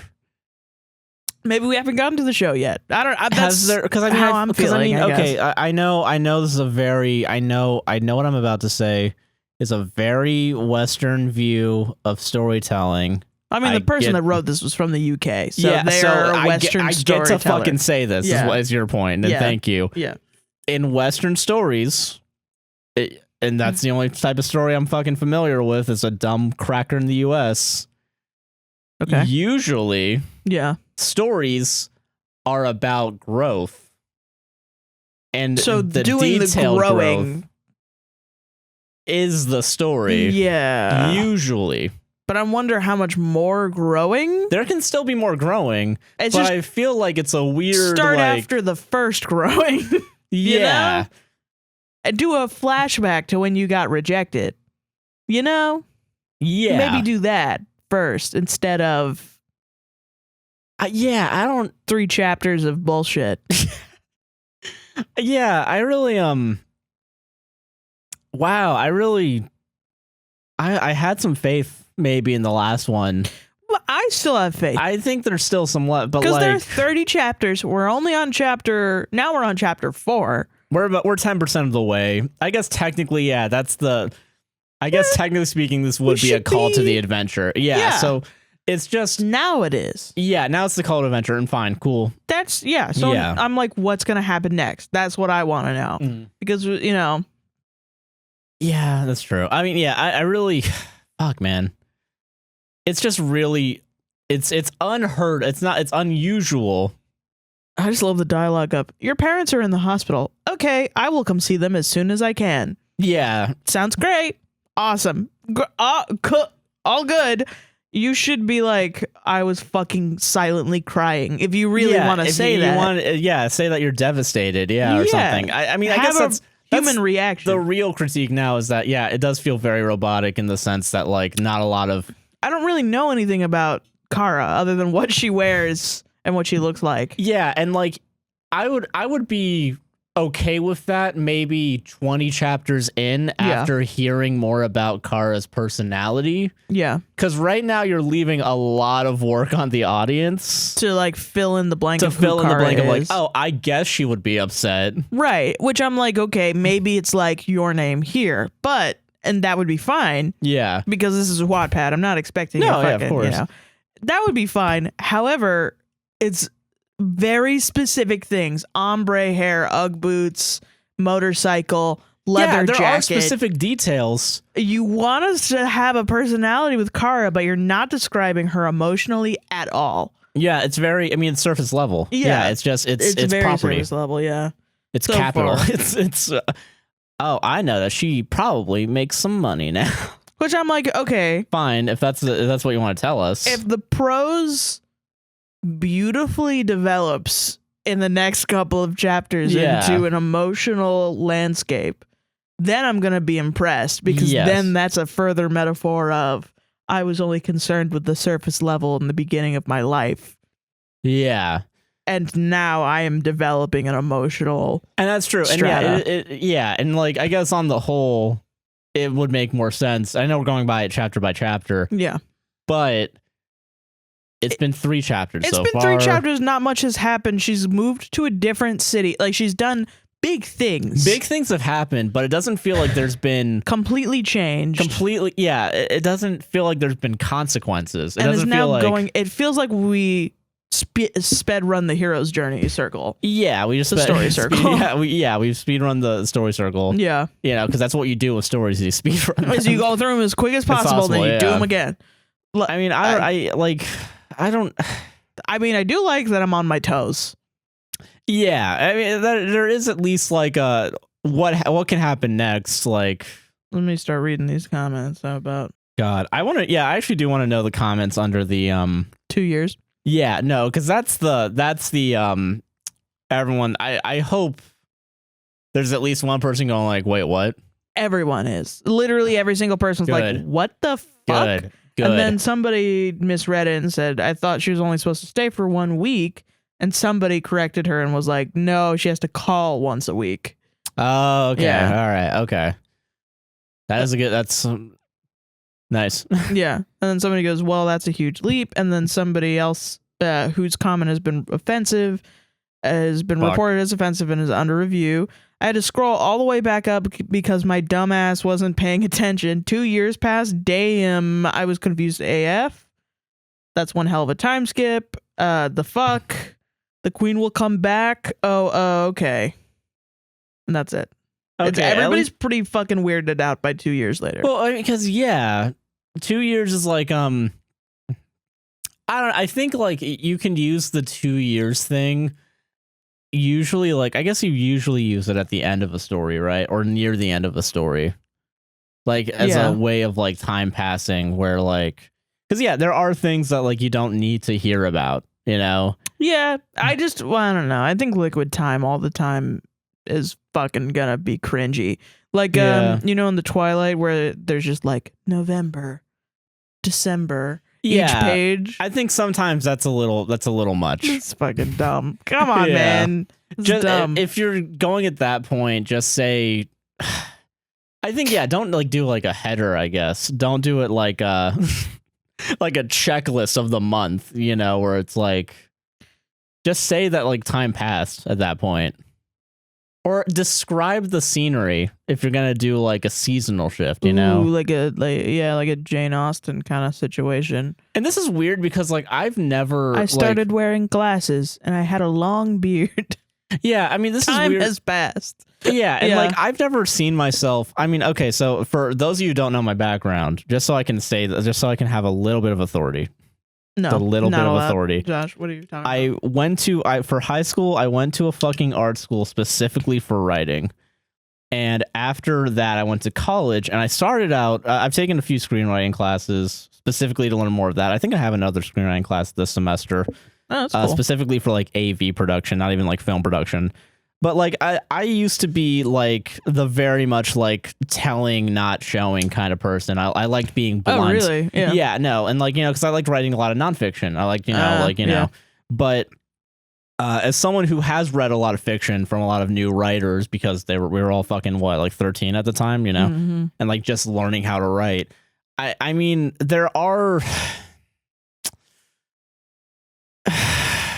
It's weird to me because I felt like I've never really enjoyed sometimes that prosy. I think you have to do it really specifically and like really. I don't know how to describe it. I agree. I think definitely for fantasy, it's the standard is to be like overly a little bit more flowery. On the, but I think definitely like there are authors like Stephen King that can do that in a way that makes you read the next sentence immediately, and where you don't have to wonder like, all right, this is Westeros and we're in the northeast part, so then I gotta go over here and see Anna, but then Anna is the daughter of Elizabeth, like, you know, like there are books like that where it's like if they start with like, here's a family tree. And like, I mean, here's a map. And I'm not that shit freaks me out. I'm gonna stay for the record. I don't expect someone on Wattpad to do that. I don't expect them to. That would be fucking but dope. That would be cool. It would be cool. But I'm not expecting that because like I don't expect that from anyone under the age of 30. You know, but like I think there is a standard of like don't make a whole language, but just at least describe describe the world. Okay, if you're gonna do fantasy, You gotta describe something. you gotta describe something. You do have to describe things. If you don't want to describe the world, because if you have the assumption in your head that the world is the current world that we're living in is where this takes place, you don't have to explain the world that much, except for the changes, which are you did explain that. Oh, there's wolves here. Cool, fine, awesome. Well, but then you have to worry about characters now. Writing is hard because I feel like yes, writing is very hard. This chapter described all the wrong things. Yeah, it's described only visually. It didn't describe Kara's feelings. It didn't describe her senses because she is a fucking wolf. So like we should also be smelling senses, and hearing and your parents are in the hospital. I only hear like tinnitus. I have tinnitus at this point in time. Everything goes blank. Everything is whatever. Something that is a description of that, not. It shouldn't be dealt with so casually. I'm going to go think about my motorcycle in my room. All the memories I had of the past. Which, I mean, on the one hand, it seem like it's you're thinking more about the memories of buying clothes than you think of your parents in the hospital. Possibly dying. Which that doesn't make a likable character. No. Especially when it would be one thing where it's like you describe, oh, the parents are shitty. But they seemed really supportive and like decent. Well, and it would be also like another thing if you're describing a person who is emotionless. Yes. Like American Psycho kind of thing, where it's that all the time because he's a fucking asshole. Yeah. That's why. But like, is that what you're trying to describe? Or is it that you want an emotionally sensitive, relatable main character? Yeah. I don't know. I don't know because I didn't write this. Exactly. And that's the biggest hurdle with writing is getting past yourself. Because you have an idea of your character and your world in your head. How do you communicate How do you communicate that in an effective way and in a way that makes people want to learn more about what's going on in your head? Yeah. And that's why I don't write anymore, because if I had to think about that, I would fucking quit immediately. Really? No, because I mean, it's fucking difficult because then you don't, because there's also, there is an internal dialogue of like, all right, how much do I put in that isn't annoying? Right. And also, because I did fucking comedy too. Fucking, is this a funny thing? Yeah, there's a lot of like, Yeah. I don't know. That's just more about my insecurities though. Yeah, and that's when it gets too personal, definitely. Yeah. I think, there is like you have to be like at a certain level of like awareness of, okay, if I say this, they're going to think that, they're going to feel that, blah, blah, blah. It's the same way for writing music too. Yeah, and I think that's how it is for most art forms, I feel like, especially... But that's just practice, baby. Yeah. Which is why I'm like, I'm not too hard on this lady because I'm like, you're probably 12. Yeah, you're probably just I would write this if I was 12. I'm sure I did. Yeah, true. I'm positive I did. But like, no, I mean, I don't know. I think, God, I don't know. It's just, it's hard. Yeah, it's just hard. It's just funny to hear it because it's like, I remember making those mistakes. Yeah. Oh my God. Oh my God, it brings me back. Yeah. All right. So this is a comment on the line. Yes, of course they do. They are my parents. Are they okay? And the comment is, I would be like, well, they should. They are the ones who created me and pushed me out of her V. And then there's a reply that just says, same. Thanks, guys. That's your criticism of this. Good criticism. Love it. Good job. Okay. Oh my God. Fucking samesies, bro. People like the friends. So far, it's the only two people commenting on shit. Okay, and then somebody commented on Kara, we have been talking about this ever since you arrived, and we decided a long time ago that when you left, we would go with you and move to your pack. And then somebody commented, your pack. You are is you are. But they did that in separate sentences. So it's your period, pack, period, you are, period, is you are. Period. And I got really pissed off. That's what that means. They're pissed off or really also PO'd. Hey, also, don't use that many periods when you type a fucking sentence also. If you're going to critique other people. Yeah, yeah. Okay, God, this man. is for the line, our home, and I speak for all of us, not just me, is with you. Damn, this line reminds me in How I Met Your Mother when they said that their hangout or something like that is where their friends are, not the place. Similar sentiment. I can't. I mean, yeah, you can reference that. I mean, whatever. But like, I haven't thought of How I Met Your Mother in like years. Didn't that show end in like 2017 or some shit? When was that comment left? Like, oh, like recently. In 2020, I think. Jesus. Yeah. All right. We love you too, they say in their creepy in sync way. I don't know, but I thought of I love you, Miss Hannigan. I'm imagining that they tilt their heads and they turn into creepy dolls and hold up a knife. It's funny. I mean, yeah, because they're saying shit in unison. Yeah. That's kind of because the implication. Of The Shining, yeah. Yeah. Why do people think stuff like that is creepy? I think it's adorable. Me too. Same. Nope. To me, it sounds like they are all possessed. But I mean, if y'all are into that, you do you, I guess. Adding someone. Same, but sometimes it's cute, not all the time. It depends, because they said this in sync. I agree, it depends. It's I feel like the implication of saying something in sync usually is creepy. It can be cute, but I feel like if you do it more than once, the novelty wears off, and then it feels like, what are you doing? Yeah. Yeah. Then it feels like, oh, you guys are planning something. If you guys are this in unison, you know? Man, what the fuck? What? Okay. Yeah. Okay, so this is on the line of since we will be driving, which I know is totally insane. And it's I put on the Ugg boots and jeans and long sleeve. Look at how much I changed over the last 2 years, blah, blah, blah. Lost weight, got really in fitness, so I'm at the stage just before abs. Okay, her parents are in the hospital calling for her to come home, and instead of going the fastest and most direct way home, she decides to drive. That will take days to get there. Smart. I have abs. It is just a little difficult to see them after 7 kids in 10 years. I don't know how we got to kids? Look, this is a reply to this. Yeah. You have 7 kids? Wow, you are superhero. Not really. What I am is tired. It is 3 a.m. right now. I have time to do my morning exercises, then a couple loads of laundry, breakfast. At least the kids eat anything they see. Then Sweets gets up and starts work. I throw the boys outside to the backyard. They have an acre with various structures. Then feed hubby and me and Song. Put her down for nap, feed boys. Put them down for quiet time. The littles nap. The 2 oldest play their video games. Then school.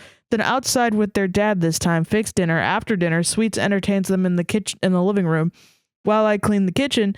Then he starts baths at 2 at a time. I clean living room and bathrooms as they get done. Then put them down for a night. Give Song a bath and put her down. Then a blessed hour with Sweets, and then we go to bed hopefully around 11. Then 3 a.m. Start again. I will be so happy when they can go back to school at the school, but we are together and that's enough for now. Have a good day. Oh my god, well, I am a student and I thought my life is hectic, but girl, you are brave to have everything put together and still happy and thriving now. I don't want to get married and have kids. That's just fine. What you need to do is figure out what you do want and go after it. It might be hard, but you can do it. Thanks for the guidance. Much needed here. Hug emoji. And this happened underneath this story? Yeah. All right, I'm taking all back my criticism because at least 2 people got a decent This is what I want to therapy. do with my platform is just read the craziest fucking comments I can find. And that's not even that crazy. That's the comment not crazy, no. Out of context, under a wolf story. Yeah. Yeah. That's fun. So I guess, okay, props to this wolf story for bringing 2 people together. Yeah, God bless. God bless. And someone says yes, and then just before abs. That's me, though. They're there just under a layer of my fat LMAO. Same. I have gorgeous dresses and some cool pants. I even have a leather jacket. Just probably blah, blah, blah. Motorbike, which is like my baby. And then somebody wrote the word peace. Piece. Oh, are they trying to like, was there a I don't know. I don't. Oh, wait, I think so. Yeah. Yeah. A piece. Okay. Piece. And then they corrected it. I think so. I think I have anything. Bro, I'm so blind that when I was reading, I didn't even notice that it was anything instead of everything. Man, this is such a weird. Elliot and I decided to watch the Harry Potter series. My 2 fave characters from here on out. The same. We finish the Harry Potter series and move on to the X-Men series. Girl got taste. Her gang, too. Ain't your parents about to die? Yeah, that's the only thing I was thinking about, too. Was like, you just laid down a really pretty heavy thing. Well, damn. They just in the hospital. They wolves. They gone. Fine. Meaning to say, they just in the hospital. They wolves. They fine. Accidentally wrote gone. Nah, they are just injured. But, like, I still think it's weird to make it a road trip. Make it like a whole ordeal, like go see the Grand Canyon, like in the middle. Because I mean, it's from DC to fucking LA. Like, yeah, like get on a plane. Get on a fucking plane. If for nothing else, for environmental reasons, you know, fucking. Actually, it's, you know what? That's really shitty. If your parents are about to die or in the hospital at all, injured at all, and you want to get on a plane and your friends are like, no, we want to come with you, forcing you to drive multiple days. Yeah. I wouldn't be like, that's sweet. That's I would be like, shitty. Guys, I have to go see my parents. I love you. Right now. But this my is more parents important. Are going to die. Yeah. But like, might die. But no, you pinky promised that we would all go together. And they're all saying this in unison, that we would all go together if you ever had to leave. I'm interested to see what happens red. next. Yeah. Listen, it's not so bad that I'm not interested. Yeah, I gotta know what happens. What happened to that other guy? There was a fucking shift in characters, and we still haven't even gone back to the other characters. What other guy? It was the guy that got rejected, right? Mm-hmm. Yeah, he's back in California. Yeah, he's back in California. But why haven't we gone back to his perspective? What happened in 2 years with him? I think we might soon. Okay, yeah. I want to know. I mean, literally, we had one chapter of her rejecting that guy. One chapter. We had rejecting. Another chapter of her traveling to this new place, and then planning to change. Yeah, and then 2 years later, after she has changed, now going back to California. So we just did a little loop. Like, that's literally all we've done so far. I don't know why. Circle within circles. Yeah, that's what. But that's my thing is like, listen, okay, so you set all this up. The author has proven themselves to be able to set things up and come back to them. Yes. So maybe things have been set up. Yes. And I just think it would be really funny if it was like, you can only do this thing that you need to do if you know how to ride a motorcycle. And then she's like, oh, fuck yeah. The only way to get the funding for my parents' surgery is by doing a motorcycle go through a flaming hoop and land. But it's the full moon. Oh no. So it's just Teen Wolf? I wish it was like that, yeah. I wish it was Teen Wolf. Because that could be... That would be, it's fine, yeah. But who knows? It might be. Might be the next team. A lot of people have read and liked this story. I know, and so yes, let's good for them. I'll let them enjoy it. Yeah, but this ain't getting a green light on Sony's soundstage. Is all I'm saying. This ain't there's no network executives. You don't know that. You don't know that. We gotta get that would be awesome. That would be wild. The next hit Netflix TV show coming to you. Of course it would be Netflix too. Rejected me, big mistake. Oh, God. Yeah. Welcome to the Reddit segment. Welcome to the Reddit segment. Welcome to I don't know. I'm still recovering from 2 years later. 2 years later? 2 years later. Nice. All right, this is from Am I the Devil? Ooh. I don't know what actual subreddit this post is from because it got deleted and scrubbed. Oh, really? Like I couldn't even find the original. But doesn't start with "Am I the asshole"? No. Oh, interesting. Because I do forget that. Yeah, they just a story entitled "Why I Spit in the Guy's Food." I'm intrigued because I think, depending on some situations, if you're a waiter and your guest is being a dick, mm-hmm. you can maybe you can spit in a post-COVID world, maybe not, but in a pre-COVID world. I don't know. Okay. Yeah. A trigger warning. Incel. This guy's an incel. I don't know. Okay. All right. How Well, to describe on it. second thought, I retract everything I just said. Yeah, the guy's a fucking incel. All right, are you fucking ready? I'm ready. Let's go. Let's fucking go. Hello to those who are seeing this post, either because I asked you to check the pinned post on my profile or because you're creeping through my post history. What? Okay, already. Yeah, it's wild.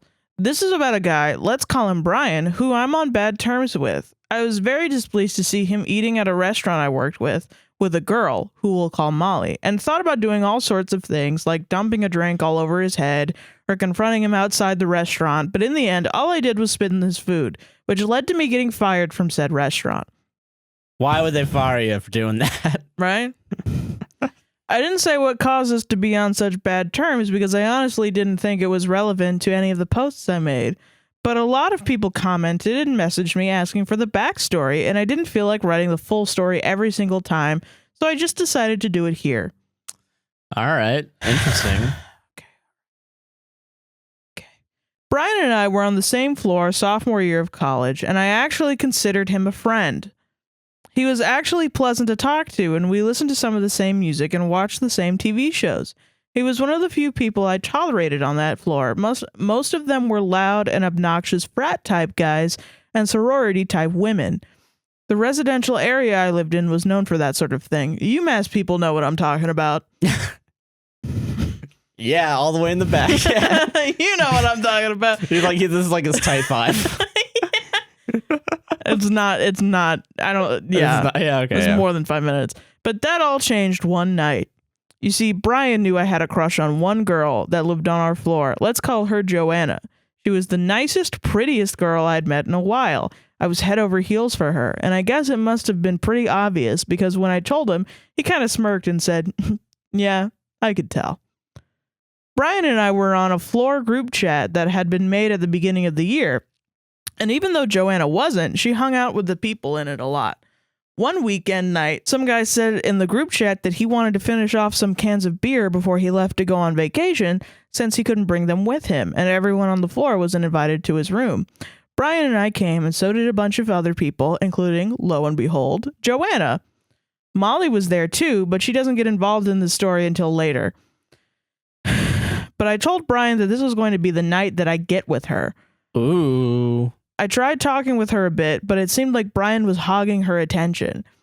I was put a bit on edge by this, but I told myself that Brian was my friend and he would never make a move on her. So we're all doing some drinking and having a good time when I suddenly see something that will haunt me for the rest of my life. Oh no, a ghost? The ghost of President George Washington. Oh my god. Oh my god.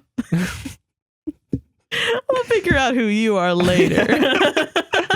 Oh god. Okay. Brian and Joanna were talking and I saw them get really close. Their arms were around each other. They were hugging. Oh. Scandal. And without any warning, he kissed her. He fucking kissed her. That motherfucker. Fucking bitch. I was unfathomably angry. I'm getting kind of angry writing this, not gonna lie. God, you're such a fucking dweeb. Jesus. 7 years ago. And you're still just like, man, I can't like control my anger, man. Right? Yeah, that's a problem. You That's need to a go problem. to therapy. You need to go to fucking therapy. All I was thinking was, how the fuck could he do that to me? He was my friend. At least I thought he was. Honestly, it just didn't make sense that she would want to be with him. He was a brute. And she didn't seem like the type that was attracted to people What like a him. shift in your friendship. Like, Yeah. he was different from all the other jock guys until he kissed a woman. Then he's a brute. Then he's a brute. So my first thought was that he kissed her without her consent. I stormed out of that room, went up to the RA of that floor, and told him that Brian was harassing her. He said thanks for letting me know and that he'll have a word with Joanna. I didn't care what became of this. I was so genuinely angry at him that I hoped he'd get kicked out of the dorm. Getting him kicked out of the dorm was my main goal, since I knew I could never speak to him again. What the fuck? Okay. Okay. All right. I spent the rest of the night silently crying to myself, but hoping justice would prevail. Spoiler alert. I was hoping that Batman would come down and take Brian away. Okay, sure. Spoiler alert, it did not. Oh, really? no. Joanna apparently insisted that everything they did that night was consensual, that he didn't make her uncomfortable, and everyone else that was there said she didn't seem uncomfortable, so nothing became of it. Man, all these guys are gaslighting this unproblematic OP. Fucking, what an idiot, man. Jesus. The RA must have thought it was all a big misunderstanding and left it at that. Yeah, that's what he thought. Not that you were a fucking freak. Yeah. Anyways, Brian was pretty pissed off about the whole thing. Oh, huh. Poor, yeah. Wonder why that would happen. Damn, wild. Eventually, he confronted me in my dorm. He said Molly saw me looking really angry when he and Joanna started making up and saw me toss my can on the floor and storm out. I'm gonna make a mess of this place. It's the other people connecting the dots for me. Like, he did toss his can on the floor and storm out saying, I'm going to tell on you for sexually assaulting Joanna. So he must have been the one that did it. And I'm going to call the RA by dialing 407. I couldn't believe Molly would sell me out like that. That fucking bitch Molly. I figured there was no use lying to him, so I admitted that I told the RA. He blew up at me, saying this was a false accusation. And I guess since she consented, it could be construed as such. But in a way, it wasn't. Yo, I imagine 100% that same Redditor that's typing out the story has got on other things like, what if it was a false allegation against Louis C.K., guys? Guys, what if? So I actually have more of him doing other stories. Hell yeah, okay. It's not about Louis C.K., but like his life. That's going to be a thing? Okay. This is a pattern of behavior with him, yeah, of course. What a surprise. All right. After all, he did weaponize his looks and height to take advantage of her thought process and primitive instincts in a way that forced her to choose him over me. Have you heard of a field called phrenology?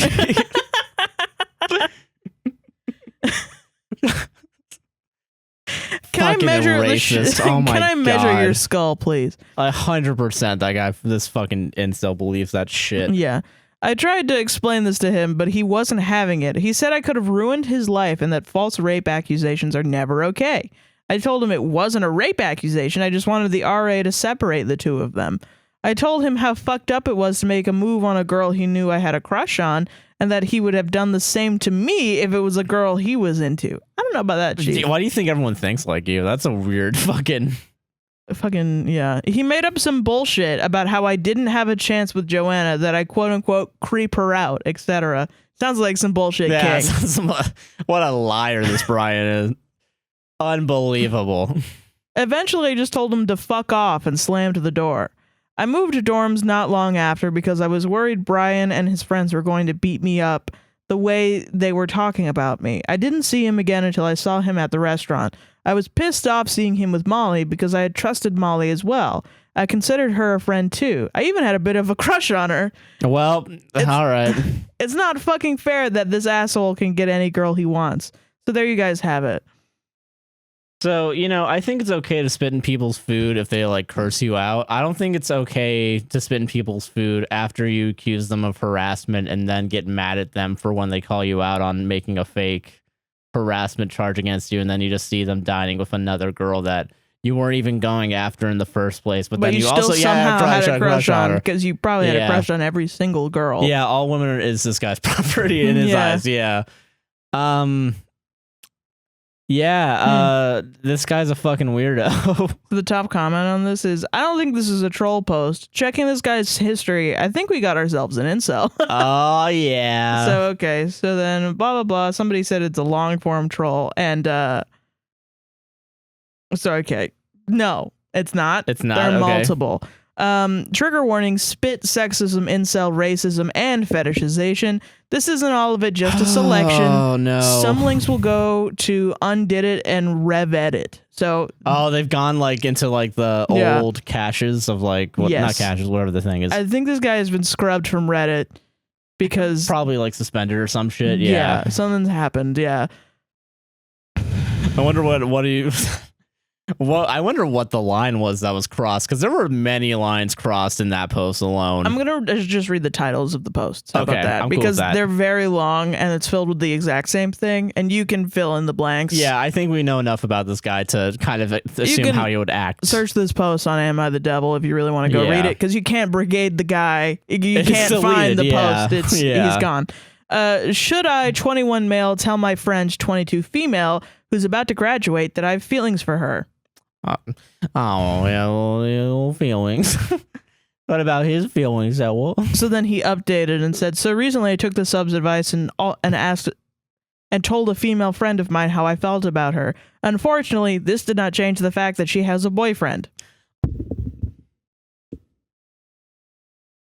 She used this as a reason why she didn't want to go out with me. Oh, that's only a reason though. That's not really like, it's more of an excuse, really.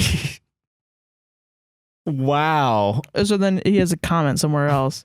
I would, but at this point I'm tired of moving on. Every time I shoot my shot with a girl and she says no, I'm told to move on and find somebody else. Well, I've been doing that for what feels like forever, and I still haven't gotten a girl to say yes to me. So why should I keep moving on and finding someone else if that clearly doesn't work? I'm gonna keep fucking harassing this woman.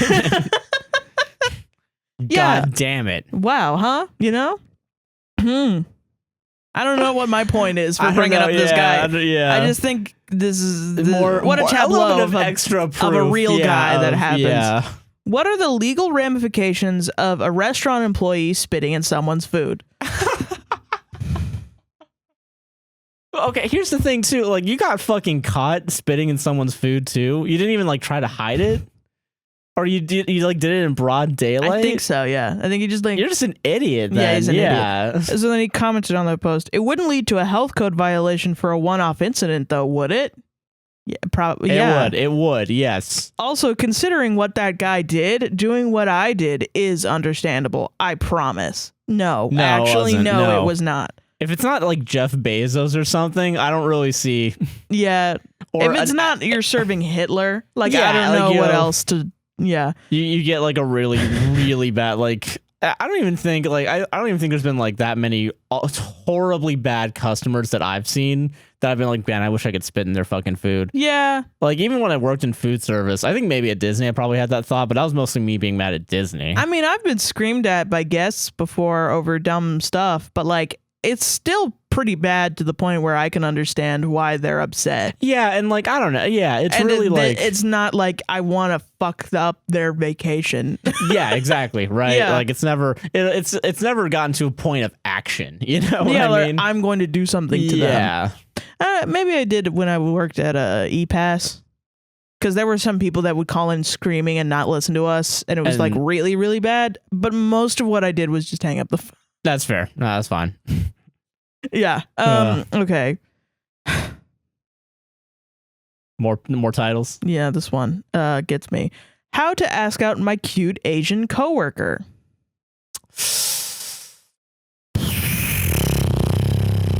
And that's the last one. Yeah, I think that's a fed. That's a. Oh wait, no, there's another one. Sorry. Reminder that the non-virgins here giving advice do not care about you. If they did, they wouldn't keep giving the same shitty advice that doesn't fucking work. They're just here because they want to feel superior to someone, and picking on a group of lonely people is the only way to make them feel better.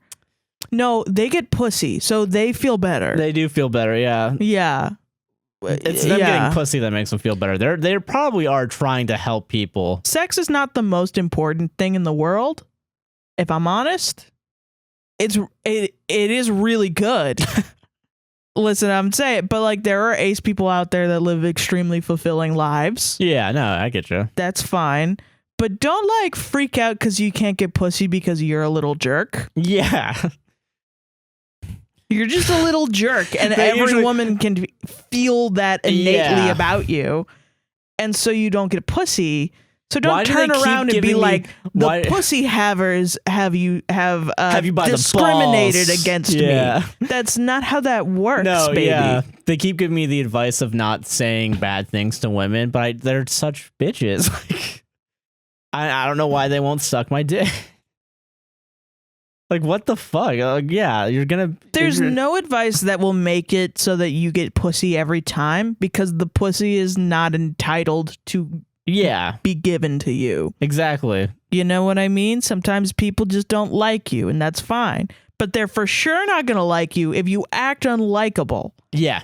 Yeah, it's true. Bruh. You got to give them a little bit of a chance to maybe like you. You have to be, Yes. You can't just walk around and be a mean old piece of shit all the time. That hates everyone. And thinks women are inferior. Yeah. And like little babies. Are like fucking objects to be conquered. Yeah, that's crazy, dog. Come on, bud. Fucking incels, man. I don't know. If we have any like proto incels in our audience, fucking take our advice and just like work on becoming a better person first. And then you'll fucking have friends and then you'll get pussy, and then, you know, you won't even realize it. You'll wake up one day and you'll be like, oh my God, I'm a Chad. I got Chad, yeah. Oh, fuck. I got big dick energy, yeah.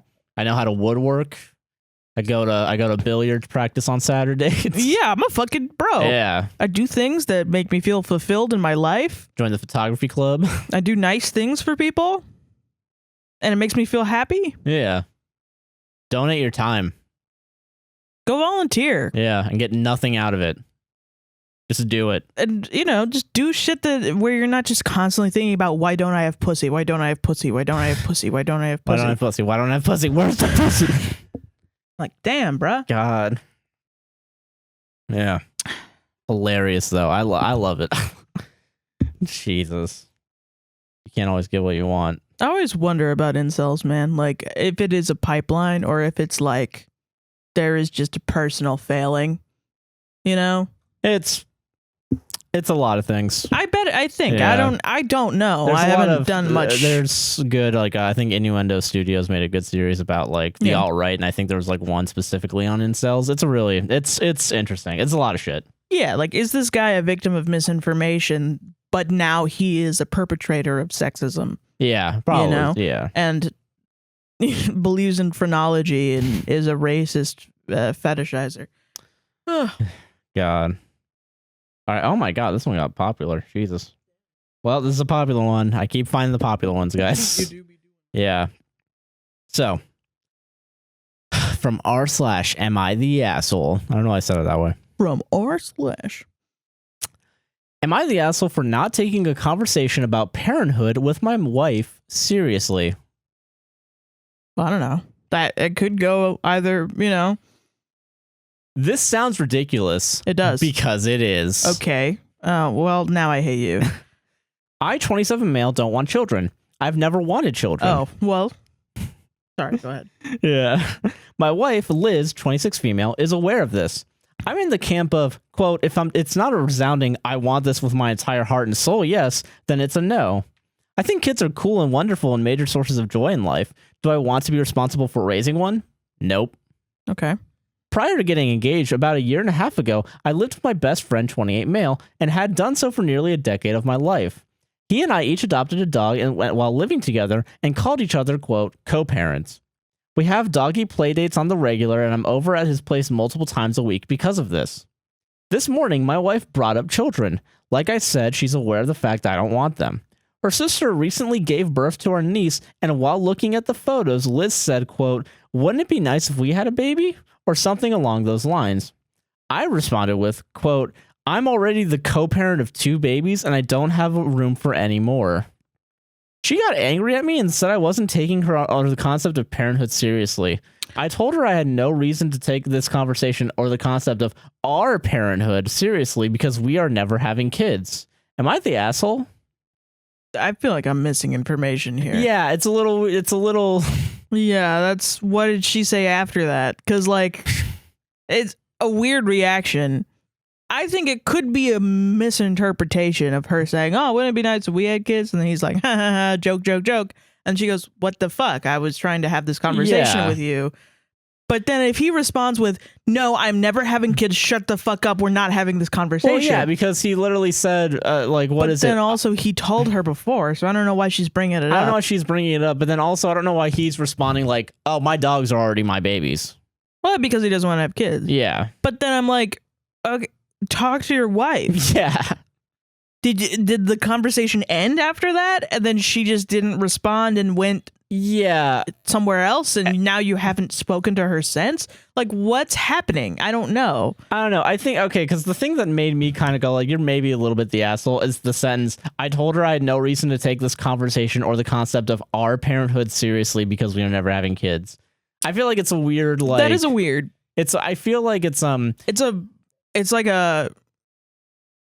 just a weird conversation, because then it seems like, to me, it could be like, oh, I'm joking, but I'm a little serious, to, oh, I'm joking and I'm very serious. Yeah. To, I'm very hurt now and I'm extremely serious about this now. Yeah. Like heightened. And then he goes, oh, you're heightened? Oh, I'm going to go higher. Yeah. And it's like, whoa. Well, how did this escalate so quickly? How do you guys normally communicate? Because that's not how it works. It's a normal, like, pattern of communication where it's like, just, you know, oh, hi, look at the kids. It'd be cool if we had kids. If he had to say multiple times, I don't want to have kids, I don't want to have kids, I don't want to have kids, I don't want to have kids, and she's like bringing it up, like, oh, wouldn't it'd be nice if we had kids? I would be like, no, you're not the asshole. But I don't know that because he didn't put that in the post. Yeah, you said it at the beginning of the relationship. That she is aware of that, but what does that mean? Did you say that when you were on date 2? And then you just expected her to remember forever? Yeah, right. And she's just gone along, maybe forgot or something, and she's just like fucked up. If that's just a mistake at that point, right? Then I'm like, are you giving her like? It just seems like seem like you're really she's really malicious when you don't know. It could just be a mistake, and it could be a miscommunication kind of situation. Yeah, and then you went to Reddit. Yeah, then you went immediately to Reddit. That's always it's like where it's kind of like you ran away from the conversation. You got on the computer. I'm gonna go on Reddit, and then you started typing. That fucking bitch fucking knows I don't want kids. Like, I don't know how you even got past marriage. Yeah. Without being on the same page about this. That's the thing, yeah, where it's kind of like... Which is kind of why I'm assuming that they are, and she's being weird now. Like, she's changing her mind. Yeah, but then that should be communicated. Yeah, but like, yeah, so like... But... there's not enough information. I would ask for clarification first. I'd be like... I told you I didn't want kids. Why are you asking me to have about us having kids? I don't understand. And then you would give her an option of being like, oh, fuck, I'm sorry, I forgot. Yeah, or, exactly. Oh, I'm actually kind of want kids now. We should get a divorce. Like, you know, like, where it's like, you know, don't make it seem like you're never going to take the concept seriously because you said it once X amount of years ago. Yeah, it's kind of like I'm always going to belittle this conversation because because I think it's ridiculous to have this conversation. Ridiculous. Which is weird. That's what's weird to me, and I think that's like you have something going on in your head. Yeah, something's with up. Being angry, and I think it's interesting because in the comments, people they're both saying not the asshole and you're the asshole. Yeah, no, because it's Reddit. I think most people are, and it's a confusing one too. Yeah, so people are saying not the asshole because of the assumption that the wife just always knows. Right, but that's an assumption. That's an assumption. We don't know. And then people are also saying you're the asshole because you're not taking the initiative of getting a vasectomy. What? Yeah, it's a little like I don't know. It's really I don't know. No one knows what's going on in this comment section. Right, he didn't give enough information, which makes me lean towards you're the asshole because usually if you don't give the full amount of information, you're hiding something. That's what I usually assume too, and I'm like, yeah, it feels like there's a little bit of shit missing here. Yeah, because it's only like what 5 paragraphs of like So like, I don't know. I don't know. Plus, you're not an asshole. It's his wife wouldn't be an asshole for changing her mind. Yeah, right. That's not, people do that, you know?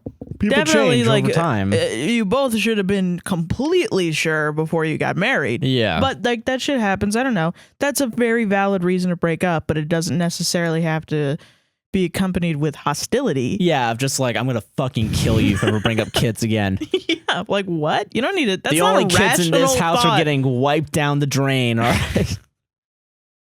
Like, fuck. But then I can also understand from an emotional point of view if he was like, listen, I really don't want this for whatever reason. Yeah. And then she keeps bringing it up. It's like re-triggering somebody. Yeah. But I don't know. Yeah, I don't know that guy. I don't know that guy's wife. Fuck. Yeah. Fuck, man. I don't know. I have no clear answer. Maybe more info needed. Yeah. That's what I say. And I just think it was interesting that no one knows what's going on. Yeah, because he didn't. But I still lean toward somewhat probably you're the asshole. Probably just because he's hiding something. Something's being hidden here. Something's being hidden. Something I actually lied after. to her and told her that I would have kids. Right. I actually lied and told her that as soon as we got married, we would have kids. I would be ready by then. I mean, the fact that she's bringing it up now, though. Yeah. As a question is like weird. Yeah, it is a little weird. I don't know. Just the whole thing is weird. But also, it really does have that vibe of like, I have a dog, so therefore I have a kid. On the dad's side. Yeah, some people think that. And it's kind of annoying. But like, I mean, I don't know. I'm not going to judge you. That's true. But yeah, fucking, I don't know. I thought it was just a fun little inquiry. I think so too. Yeah. Speaking of inquiries, how about we inquire some ad revenue? Ads. Yeah. Welcome to the ad break. Hi. Hey, are you enjoying this podcast so far? I sure am. Then you better like, comment, subscribe, and hit the goddamn bell on YouTube. Fucking goddamn bell. And rate us 5 stars on Spotify and Apple. You better, bitch. Yeah. And if you want to help support the podcast financially, there's a couple ways to do it. You can go over to patreon.com/APWSTR. Hell yeah. Become a Patreon member to get access to ad-free early releases and some exclusive content. And you can go to buymeacoffee.com/APWSTR. And for $3 a coffee, we'll read whatever you have to say. Hell yeah. As long as it's not racist or homophobic. And we do have a coffee. We do. So we have 2 different people buying us coffees today. Thank you both. Thank you. Pepper bought you 3 coffees. Thank you. Hey, APWSTR. I wanted to say hi. I am a longtime listener and love the show.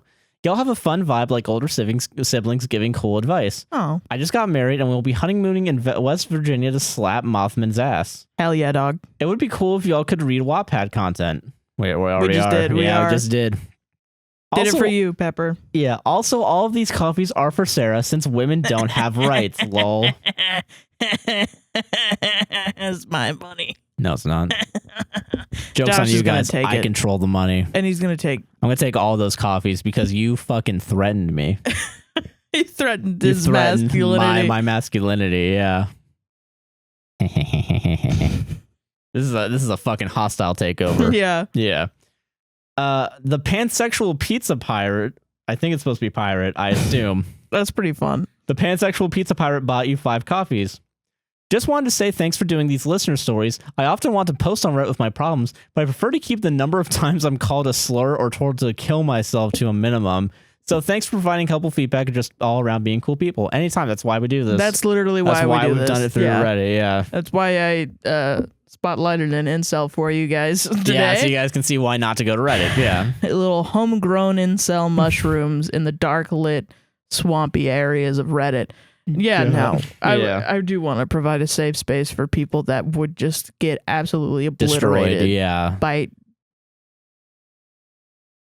Redditors. I want to say more things, but it'll get this video delisted. Yeah. Don't fucking say it. I'm not. I didn't. That's good. Thank you. You're welcome. But yeah, if you go to buymeacoffee.com/APWSTR, we'll say whatever you have to say. And we thank you both for sending us coffees. Thank you so much. And there's a third new way. Ooh. We are now setting up some affiliate links down into the description. Right now we have one for Skillshare. If I'm correct, I'll put something on the screen. Yeah. Or I'll do like a voiceover later that says like, it's like, I think you get your first month free. I think so. Yeah. If you use our link in the description.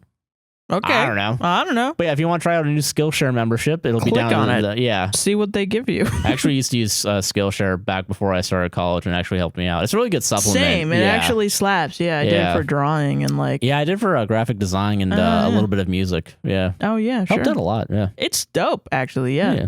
So yeah, you get a month free if you use the link down in the description. We might have other affiliate links, but we'll explain what they do in the description. Once we get them. Yeah. Once we get them. So those are the 3 ways to support us. Back to the show. Bye. All right, welcome to the listener story segment. We got ourselves some listener stories. This is from anonymous she, her. Am I the asshole for not liking my boyfriend's friend I'm not allowed to meet? Carly title. Hi. Am I the asshole? I don't think so. Already, this is a weird setup. I'm 20 years old female, and my partner, also 20 years old male, have been together for nearly 3 years. During the time of our relationship, I've had some issues with my boyfriend lying about where he is, whether it be he went somewhere after work or even on a weekend with mates. I've never given him any reason to start lying in the first place, as I am completely open and honest about where I am and what I'm doing, and I've never been angry at him for going out ever. But suddenly he feels the need to be secretive? Recently, he made a new friend on one of these nights out. Let's call her Jess. Jess and my partner have been friends for a while now, and at first I saw nothing wrong with that. Until the lying started. Yeah, I think there's a weird coincidence there. A little strange. He's lied to me about being with Jess, hid being with her while I was out of town, has gone to her house after work and tried to hide it or lied about when he got there, etc. When confronted about the lying, I asked him what he did with her one weekend, only to get a response of, I can't remember what I did with Jess, without any context. I forgot. What the fuck? Huh? That's a weird response. Yeah, I'm sorry. Oh, Jesus. Pretty sus. This broke me. Our relationship started to go downhill, and he eventually agreed he would stop speaking to her, but that didn't last long. He was so adamant that he wanted to be her friend and that nothing was going on between them that I eventually gave in under the agreement that I would meet her, and he agreed. Because no, I haven't met her and he won't let me.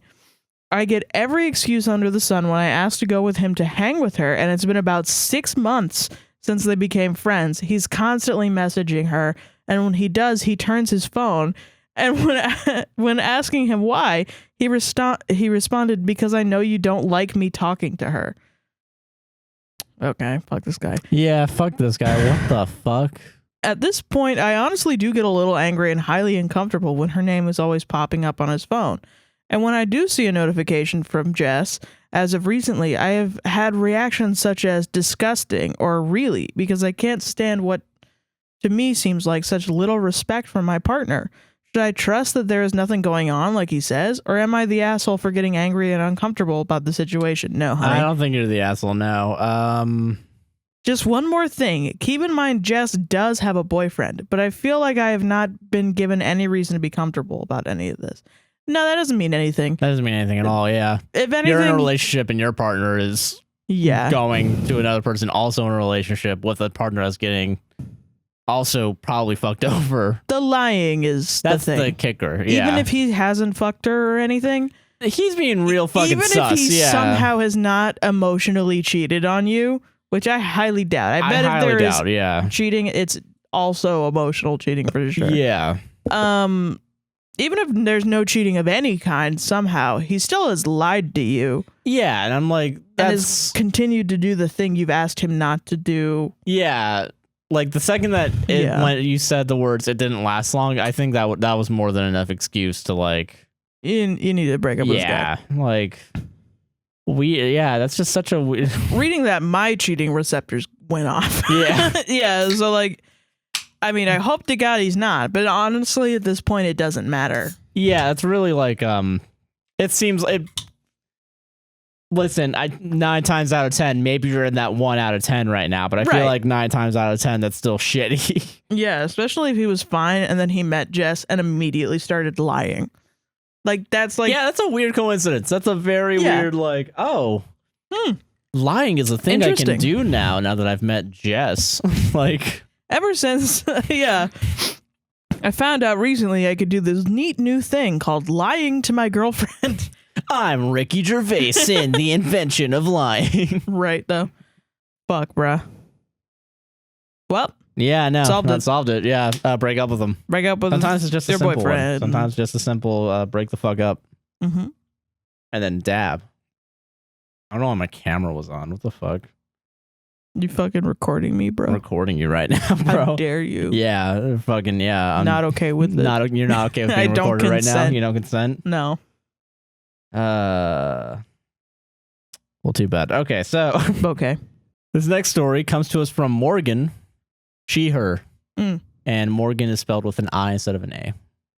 Morgan. Morgan. Okay. I like that.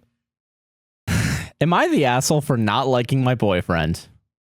Carly title. Of course, it's a Carly title. Hey guys, I want to start this off by mentioning that I have untreated ADHD and anxiety, so keep that in mind with this story.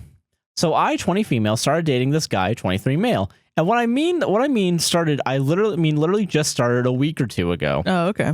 So I've been single for about 2 years and have found that I love my personal time where I can read, hang out with my puppy, and play video games.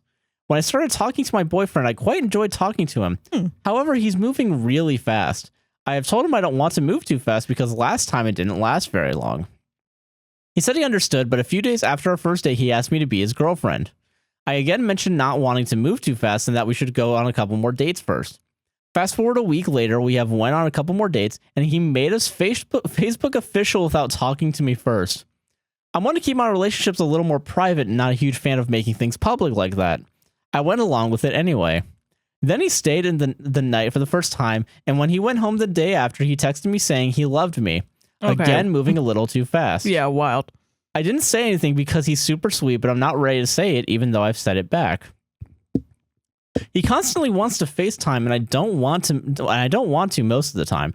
So I tell him no, and I really don't want to. The other night when he asked and I said no, he asked if I had to get up early for work, which I didn't, and told him I was watching a movie with my best friend / roommate. He said okay, and then asked if we could after the movie, despite the fact that I had already told him no. I also want to mention he talks a lot. He wants me to come over the night before Easter to stay the night, but I don't really want to because I don't like leaving my puppy alone for that long. She's 10 months old at the time I'm writing this. With all this in mind, I feel like I'm not ready for a relationship even though it's been 2 years, but I could also be in my head about it. I started a new job and I've been really tired and getting irritated easily that I don't want to put it on him. I know I said I need to set boundaries and talk to him about it, but that's where my anxiety comes into play. I know you guys try your best with advice, which with every episode I listen to is pretty good advice. Thank you. But any is better than none. Yeah. I appreciate you guys taking time to read this, and I apologize if it's a long read. Thank you guys. I think he's already showing a red flag of not really accepting your boundaries and continuing to push. And like move for this. That's pretty quick. Yeah. You said you don't want to move quick, and then he's like, I love you. That's a pretty clear boundary crossing, honestly. Yeah. And it would be one thing if it was like one thing. Yeah. But it's everything so far. It seems like he just doesn't have respect for your boundaries, which, I mean, I wonder if that really is the problem. You know, it's not like the problem is not you. I don't think. No, I don't think so either. I think you have normal feelings of, in your life. And this guy kind of killed the whatever spark you had because he just completely disrespected your boundaries. Which, it's going to happen.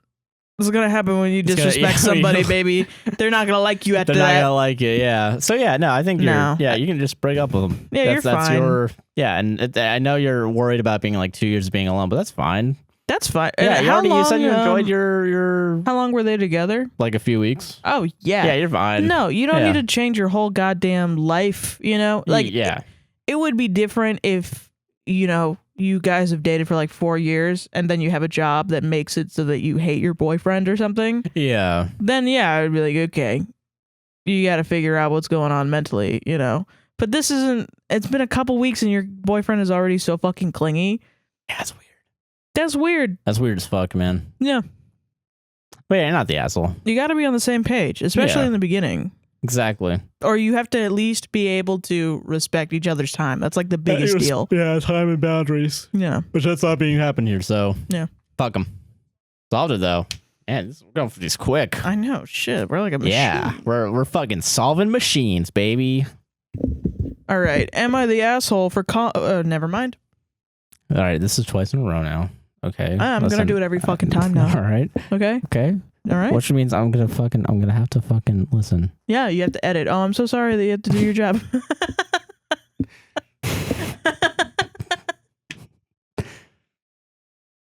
All right. This is from Eden, they, them. Cool. Nice name. I know. It's a cool name. Am I the asshole for calling my friend's boyfriend a pedophile? Trigger warm. Oh, what's the trigger warning? Grooming? What possible? Grooming. The trigger warning is grooming. How with a title like that? I, 16 non-binary, made friends with a freshman, 14 non-binary, who we'll call K. Their boyfriend was in my health class, so I assumed he was around 15, like most of the people in my class, since most of the people there were sophomores along with me. The couple seemed a little weird, but pretty nice. So pretty much like every other high school couple. I come to find out a few weeks of talking to Kay and their boyfriend that the boyfriend was a junior. I asked Kay if they were joking because a junior dating a freshman is borderline pedophilic. They said they weren't joking. When I seemed shocked, they both started hurriedly explaining that it's totally fine because they turned 15 a week or so before he turned 17. That's when I started going in on the boyfriend, saying that he is in fact a pedophile, that Kay just got out of middle school and they aren't even old enough to get a learner's permit. I said that he has plenty of people his own age to date, and there's a major red flag if he can't get anyone his own age. Now, I will admit I was raising my voice a bit, and I feel like I might have embarrassed Kay, because there were a few people in the basement hallway leading to the one class down there at the time. After that, I went to class and ignored Kay and their boyfriend for the rest of that day because I would have lost my temper with Kay's boyfriend due to some trauma that I have. Okay, yeah. Since my preteen years, I was taken advantage of by older guys because I was very depressed and looking for someone to love me. Kay opened up to me about their struggles, and they go through very similar things as I did, and they were obviously very vulnerable. I was incredibly annoyed at Kay's boyfriend for obviously taking advantage of them, since I found out that their boyfriend was much older than them. So every day, Kay would say hi to me as I went to class. I would say hi to Kay, and if they were walking with their boyfriend, I would look at the boyfriend and say, "Hi, pedophile," after I said hi to Kay. Wow. Okay. Yeah, it's okay. One day, Kay started screaming in my face about how their boyfriend isn't a pedophile and I need to shut up. So you know what I did? I walked away and never spoke to either of them that day. My area has a huge problem with upperclassmen preying on underclassmen and nobody holding them accountable until the younger person has to file a police report for sexual assault. So I was trying to point out the huge problem with Kay's relationship before it turns into that. Am I the asshole for calling Kay's boyfriend out repeatedly on his borderline pedophilia? Bro, I don't know. The ages being, I'm so used to these being like 29 and 16. Yeah, where it's like so fucking obvious that it's like, I'm like 17 and 14 is like wild. Yeah, it's still pretty when I fucking, think about it. It is still wild. Yeah, and I think there was a story last week that someone pointed out was 14 and 16. And that went over my head, and I think that's still pretty weird. Same too, because I'm not in that realm anymore, you know? Yeah, and like we try to stay away from fucking, you know how. But I mean, those are like, I really, I don't know, man. I guess I don't think you're the asshole in the sense that like, I get why you're doing it. I get why you're upset, and I get why you're upset, and like I think 90% of what you've done isn't really. I think yelling is the only real bad thing, but like done. whatever. I mean, I don't know. I guess I don't know. It sucks when you get yelled at too. So like, I mean, I don't know why I feel like this is a gray area. I don't know why I feel like that, and I'm gonna be completely honest. I have no clue if this is pedophilia or grooming or not.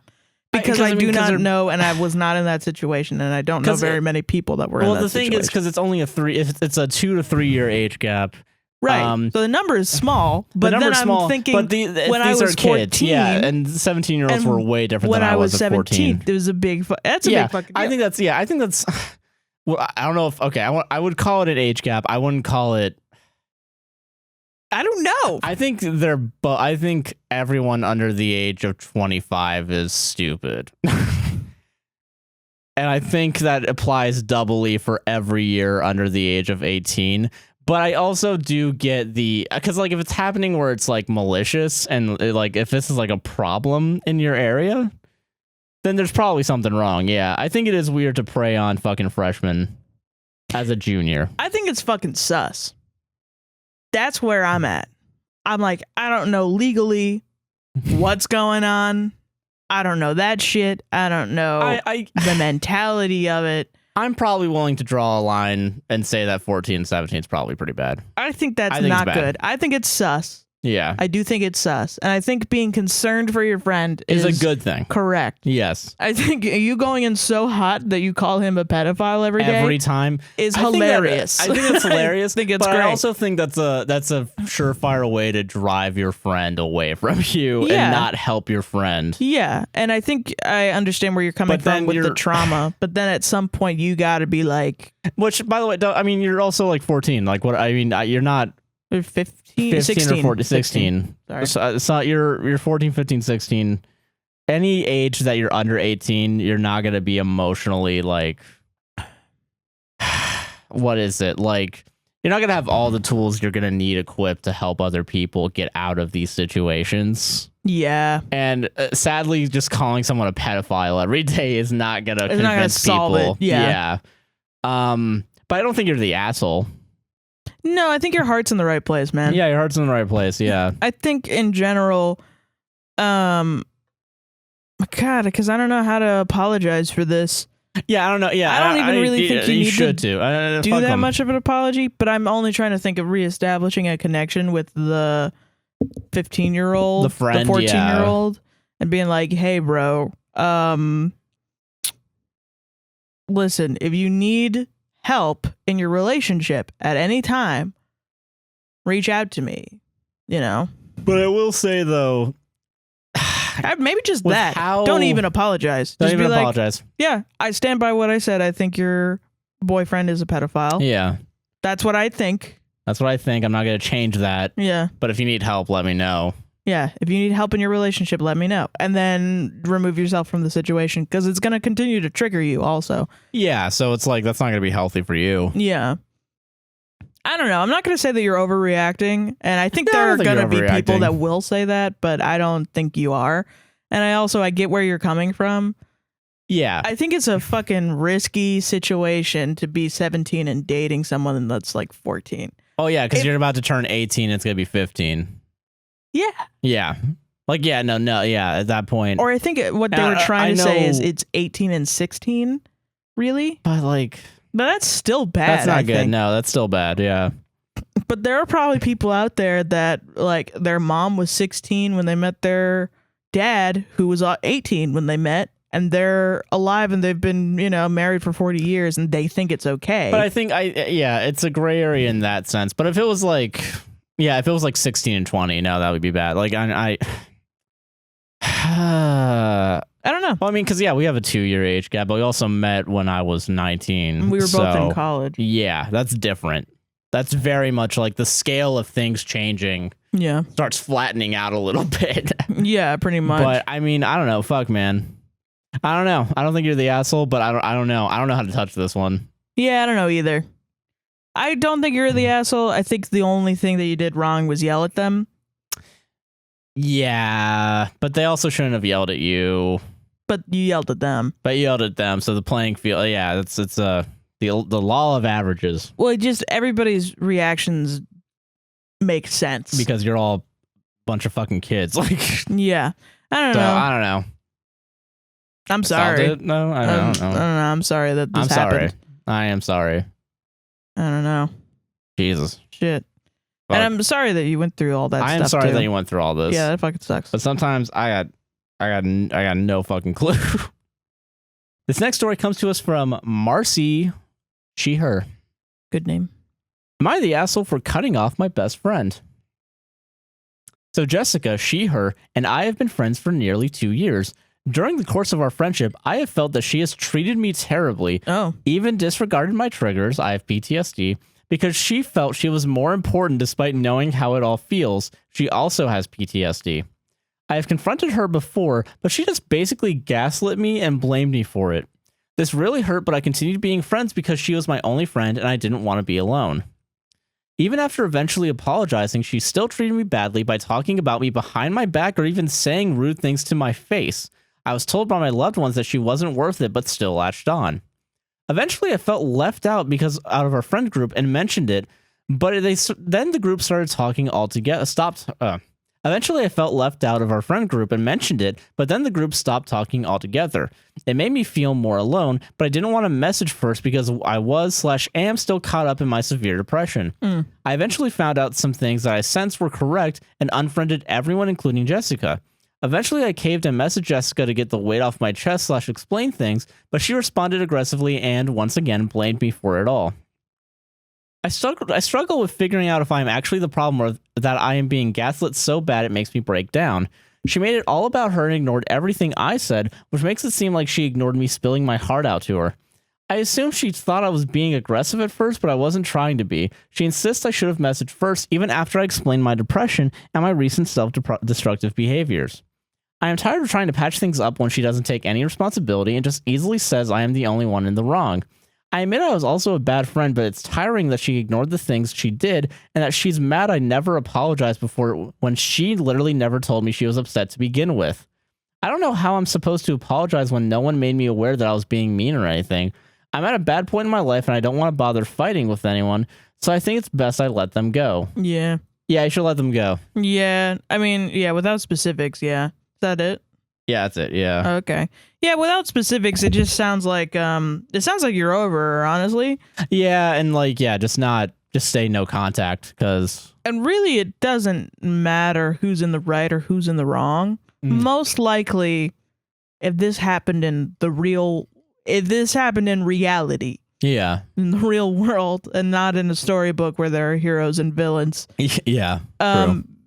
Both. Everyone probably did not great things and also did good things and isn't a bad person or a good person. They're just people doing things.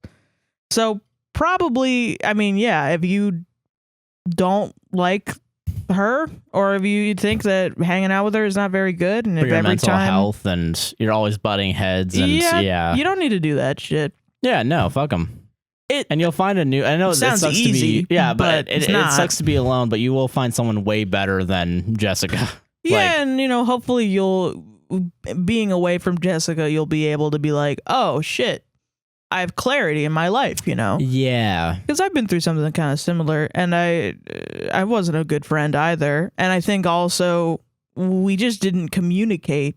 Like we just like what you said. Like we literally did not communicate well. So, but by the end of it, it was kind of realizing like my friend didn't really want to communicate with me. Yeah. The problems. And then by the end of it, neither did I, which at that point, it just kind of, yeah. Why be friends? Yeah. It just kind of dies off on its own. It's not like I hate her. She's evil and I'm good. And she thinks that I'm the hero of my story. And she's good. I don't know. Maybe she thinks that, but fucking, it doesn't matter actually what she thinks or what I think. It just ended. Yeah. That just happens. Good thing, or it happens to everybody too. It would happen to fucking Gandhi. It would happen to Mother Teresa. It just happens to people. Fucking happens, yeah. God knows how many times I've had to cut people off. There's no, I don't think there's one person in this world that hasn't had a friendship just end, and they don't even fucking know why. Yeah, true. And if there are, they're fucking crazy. I do not understand them at all. Holy shit. Yeah. How do you keep friendships for forever? Yeah. I don't know. Yeah. So fucking yeah, not the asshole. No, you're fine. It's just and also, yeah, your friend was really shitty. yeah, if they did all that shit. Yeah. Fuck them. Yeah, find new friends. Friends need to respect your boundaries, especially your triggers. Jesus. Oh, yeah, for sure. Yeah, that's really shitty, just disregarding everything. They say that, you can't always avoid your triggers all the time. That's not something that's gonna happen. But if somebody's purposefully triggering you when they could avoid it, it's not good. Not That's good at pretty all. bad, actually. Solved it, though. We did solve it. All right, I'm ready. Hell yeah. Okay, this is from Anonymous, she, her. Cool. Am I the asshole for telling my husband I want a divorce? Harley title. Probably not. Hello, I listen to the podcast every week and I love it. This is an Am I the Asshole / advice needed type story. I, 24 female, have been married to my partner, 22 male, for about 1.5 years now. We have been together for almost 3 years. I'm not really sure where to start. For the backstory, I've taken care of people my whole life. My mom, grandma, and husband. We also have 6 animals that I love immensely. However, this has become so overwhelming for me to take care of everything and everyone. Yeah. Yeah, I can understand that. Same. I'm getting overwhelmed just reading this. My husband works and goes to school, but when he is home, he feels like he's far away and doesn't help much around the house. When he does help, to me it seems like the bare minimum, but I know there are 2 sides to every story. I get that. To him, he said he tries so hard to help around the house and that he feels it's never enough for me. I also take care of most of our expenses and have covered most of our expenses and have often covered all of our expenses. Recently, when I went on a trip with friends, I was happy and felt at ease. During the trip, I realized that I didn't really miss him and that I also didn't want to come home. Oh. I have considered divorce before, but I just shoved the feeling down since I committed to this person. When I came back from my trip, I told him I wanted a divorce and that I was moving away without him. Probably could have said it better and more gently. He also wants kids and I do not. Okay. Well, there you go. Yeah, there you go. That's the kicker. Yeah, that's a big deal. Yeah, there's no way you're the asshole now if there's that big of an incompatibility. I feel like I am making a choice that is good for both of us, but I also feel like making this choice makes me the asshole. I feel like maybe I'm being selfish and should stay with him because I made a commitment. So am I the asshole or am I making a good decision? By the way, Sarah, you have really empowered me to be more vocal about the way I deserve to be treated. So thank you, heart. You're fucking welcome. And you know what? That's good. Because, yeah, that's good. Yeah, you should divorce this guy. Yeah. Not because he did anything wrong. Because I don't know. We didn't hear more about his behavior or anything. I mean, I don't know. If you're already saying all this stuff, then yeah, like it makes sense. I mean, the reason why divorce exists is for situations like this. They wouldn't have made this a thing that you could do if it was just like, oh, it's a fuck up, guys. Like this, you don't just fall into divorce, right? Yeah, I mean, yeah, and I think that's the thing that a lot of dudes a lot of situations like this happen because the other partner is just put all the load on the other partner, and then they wake up one day and go, "Hey, wait, what the fuck? Actually, wait, what the fuck? Actually, hold on, wait a minute, what the fuck? Hold on, wait a minute." Yeah. And they go, "I want a divorce," and then the husband goes, "What?" Yeah, your husband's Tim Allen. Yeah, and Tim the Toolman Taylor. And fucking, he goes like, "I can't believe it. I don't get it. What happened?" And, then you start daydreaming about him figuring out how to clean the bathroom by himself or something. Is this because you've cleaned the No, bathroom? I'm joking. That would be so funny when you clean like all the time. Put it out on blast? I cleaned the bathroom one time and I turn into Mom Life Comics or something. Yeah, I swear to fucking God. I swear to God. If that, it's an example. You gotta do it on the friggin' podcast where you get complimented and I don't, and I'm the insufferable. This is not a bit anymore. I'm genuinely getting pissed off. I'm genuinely getting PO'd Wait, right you got pissed off because I got a compliment? I'm joking. Okay, good. That'd be really fucked up. Thank you. That would be so fucked up that you got called insufferable. I got a compliment and then you're like, cancel the show. I hate the show now. I hate the show. It's dumb and lame. Shit. But no, I don't think. Thank you. Well, what do you think then, Josh? No, I think you should divorce. What's your reasoning for that? Probably the kids thing. Probably the kids thing. Blame it all on the kids. You can just say the kids thing. Yeah, you don't just say need that's a big incompatibility. You don't need to like. He can figure out the rest of his life on his own. Yeah, he'll figure it out.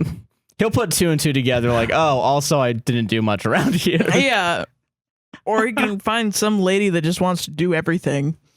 Yeah, literally. And live a little happy life doing that, but you don't have to fucking do that. Yeah, you don't have to deal with that shit. No, go live your best life, bro. Live your best life, yeah. Not the asshole. Not the asshole, and I'm glad you're speaking up for yourself. Yeah, speak up for yourself, everybody. Hell yeah, dog. Dude, that'd be so funny if I cleaned the bathroom one time. And then you were in like the year that we've been here. And then I turn around and I'm like, my boyfriend never Doesn't do cleans the anything. bathroom. God. And then also, it's even funnier that like you do that and like, I'm out. I'm done. No, I'm fucking, You're like, I'm done. it's also the compliment and also me getting called insufferable. And also the coffee's also called you out too. Yeah, they won. Yeah, Wow, it's like my man. show now. Huh? Your fucking show now. It's the Sarah show. Yeah. All right. Have fun editing this then. Yeah. I just show up. You leave, you take your lights and your cameras and Yeah. everything. Oh my God. Your It's I'm apparently I'm fucking Annie Edison and you're Benjamin Shane. yeah, literally. That's literally what it is. Holy shit. He showed up. He showed up. God. Okay. All right. Okay. Oh, fuck. All right. Reset. So funny. Yeah, even Midge only made a cartoon of me. This next story comes to us from Casey. He, they. Oh, nice. Am I the asshole for standing up to my dad? Carly title, trigger warnings, threats and abuse. Oof. I, 20 male gender fluid, recently got into an argument with my biological dad a few days ago as of April 30th. That was 4 months ago. I'm sorry. Holy shit. Yeah, those other people definitely broke up since then. Yeah, true. After this argument, I feel maybe I went too far. For context, my dad and mom divorced when I was young, and though he was around for a while when I was young, about 8, after that we started seeing him significantly less. My family, sister, mom, and myself moved in with my mom's boyfriend, now husband. He's also a super great guy, more of my dad than my biological one was / ever will be, about an hour away. Okay. We saw him every other weekend for about a year, but he started becoming too busy or he didn't have a car to get to us. So it went from every other week to once or twice every 2 months. That happened till we moved to Georgia in 2017, I believe, where it went maybe once a year. I have an extreme disdain and sense of abandonment from him that I have had a really hard time expressing to him because I always just wanted to be a good, at the time, daughter. I recently moved into a new apartment with my fiance, him. He proposed on our 1-year anniversary in March, and we moved into our new apartment 3 weeks ago. Life's been great since then. However, a week before I moved in with my fiance, I started posting a week countdown on my Instagram story about my moving. On day 4, my dad replies to my story asking what it was about. I told him it was about me moving it down to my apartment. He then asked, "Who's paying the bills?" I felt it wasn't his business, so I didn't respond. Yeah, that's a strange. Who's paying for this? Such a shitty dad thing to say. Who's writing your bills? Dad, I haven't seen you in a year and a half. Cares? Yeah, don't ask me about my financial situation. Who gives a fuck? You weirdo. Yeah. He texted me a week after I moved in saying, quote, "Thanks for replying to my message." I asked him where, and he told me on Instagram. I have ADHD, and if I don't regularly message someone on a specific platform, I forget it even exists. I left it at that because I had more unpacking to do. I totally get that. I'm such a bad fucking texter. Well, and also, even if you don't have ADHD, you're moving. You're moving. You're busy. You just told him you're moving. Yeah. You're busy. And then he's giving you some sarcastic bullshit. Fuck off. I think anytime somebody follows a text up with, thanks for responding. Yeah, you're a little bit being a little bitch. He's being a little bitch, yeah. Now for the recent events. I've been posting my art on Instagram, celebrating my success with personal and professional art and fashion jobs. And not only that, but the college my boyfriend attends and the club he leads had a queer prom. Oh, I missed out on my senior prom due to COVID, so I jumped on board to try and make this as great a dance as possible for myself and the attendees. Bro, hell yeah. It was a blast. We had drag king/queens, dancing, and photos. It was a fun time for a quick party thrown together. I get a text Monday saying he'll be in town in June, and he expects to see. I didn't respond right away because I was thinking of a response that didn't come off as rude. I have interviews at the end of May and the beginning of June, and it's important I go to these as they're for daycare positions, and I want to go into that field. I got a call on Tuesday. I answered and say hello, but he comes right out of the gate yelling and screaming at me.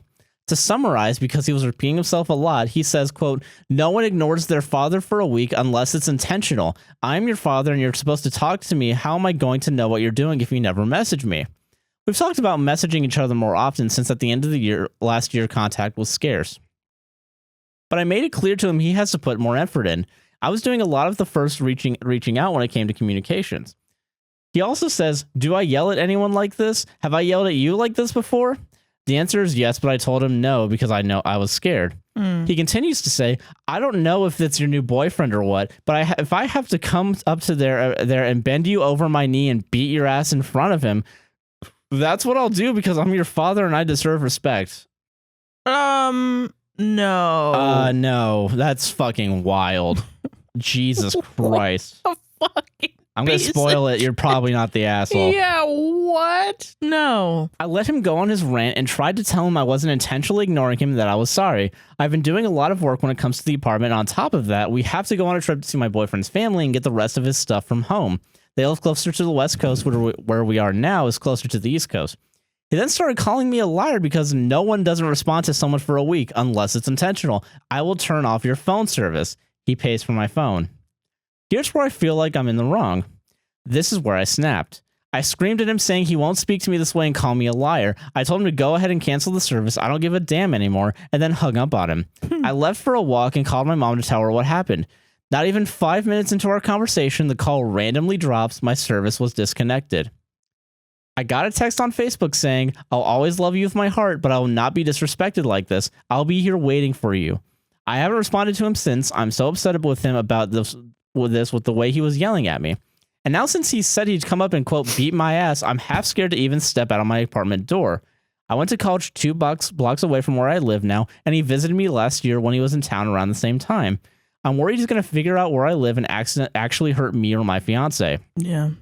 I feel as though I'm being petty by not saying anything to him. No. Part of me thinks I'm being childish and I should just apologize to him. No. I can't get in contact with any of my potential employers now, and I think I'll miss opportunities to get a good job in the field I want. But am I the asshole? No. No, you're not. No. You were threatened by your own fucking dad. I literally had that phone conversation with my mom, but like through my brother, where, you know, she was paying for my phone service and we weren't really talking. And then she, you know, canceled my phone service and I was like in the middle of working and had to call a Lyft home. Oh, yeah. So I was like stranded. And my brother called me before she turned it off to be like, so mom said that she's going to turn off your phone service, blah, blah, blah, because you know, whatever. And I was like, okay, sure, fine, whatever. Tell her that's okay. And he's like, you sure?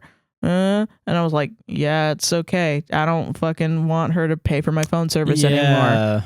And which was like a whole big deal of like a control thing with her and me.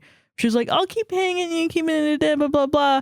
And I was like, all right, fine, whatever. And if I tried to say that I wanted a new phone service, she'd be like, no, I want to do this for you. And then holds it over my head later. Yeah. You know, it's a control thing. So fucking, I was like, no, please. Yeah, please, dear God, please do that. Yeah.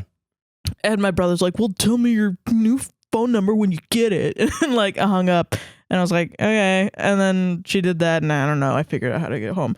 No. And the feelings that you're feeling too, the guilt, the, am I being petty by not responding? You know, from what it sounds like, your dad was infantilizing you as a way to control you. Yeah. Oh, for sure. By saying crazy shit like no one doesn't respond to somebody for a week. Bro, I have a friend I haven't talked to since April. Yeah, I'm probably gonna see him at this wedding in October, and we're gonna be chill.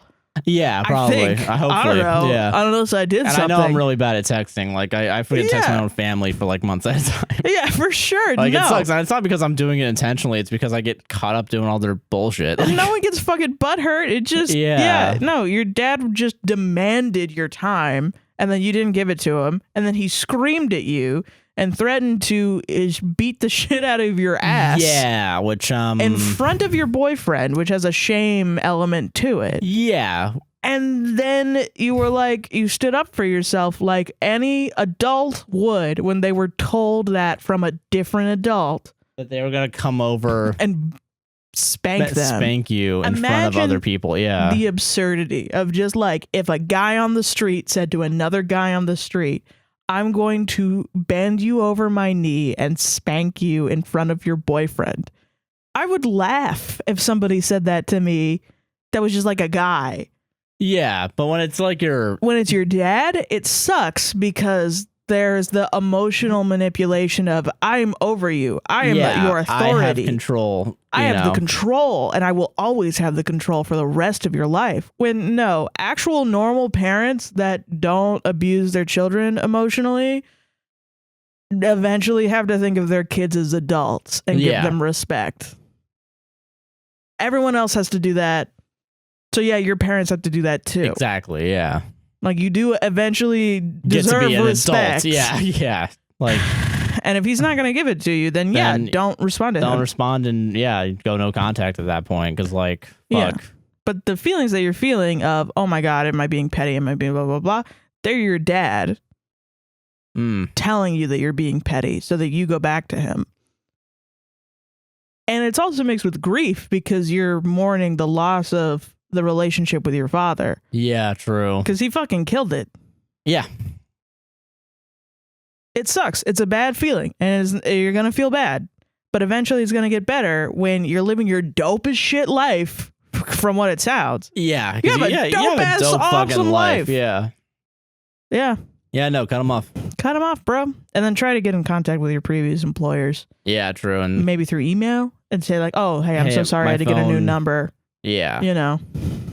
Exactly. There's probably a way to get those probably opportunities back. If they really want to hire you, then they'll respond back to you. Yeah. Congrats on all the art stuff though. Yeah, congrats on that shit. Like your dad should be, instead of why won't you text me back in a week, should be like, oh my God, you're so busy because you're so talented and amazing and I'm very proud of you. Not, I'm gonna beat your ass. Yeah, right.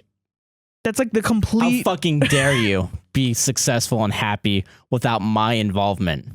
I don't know. When I cut off my mom, I was very ashamed for a long time because I was like, if I tell somebody that I cut off my mom, they're going to think that I'm entitled or something. I'm selfish.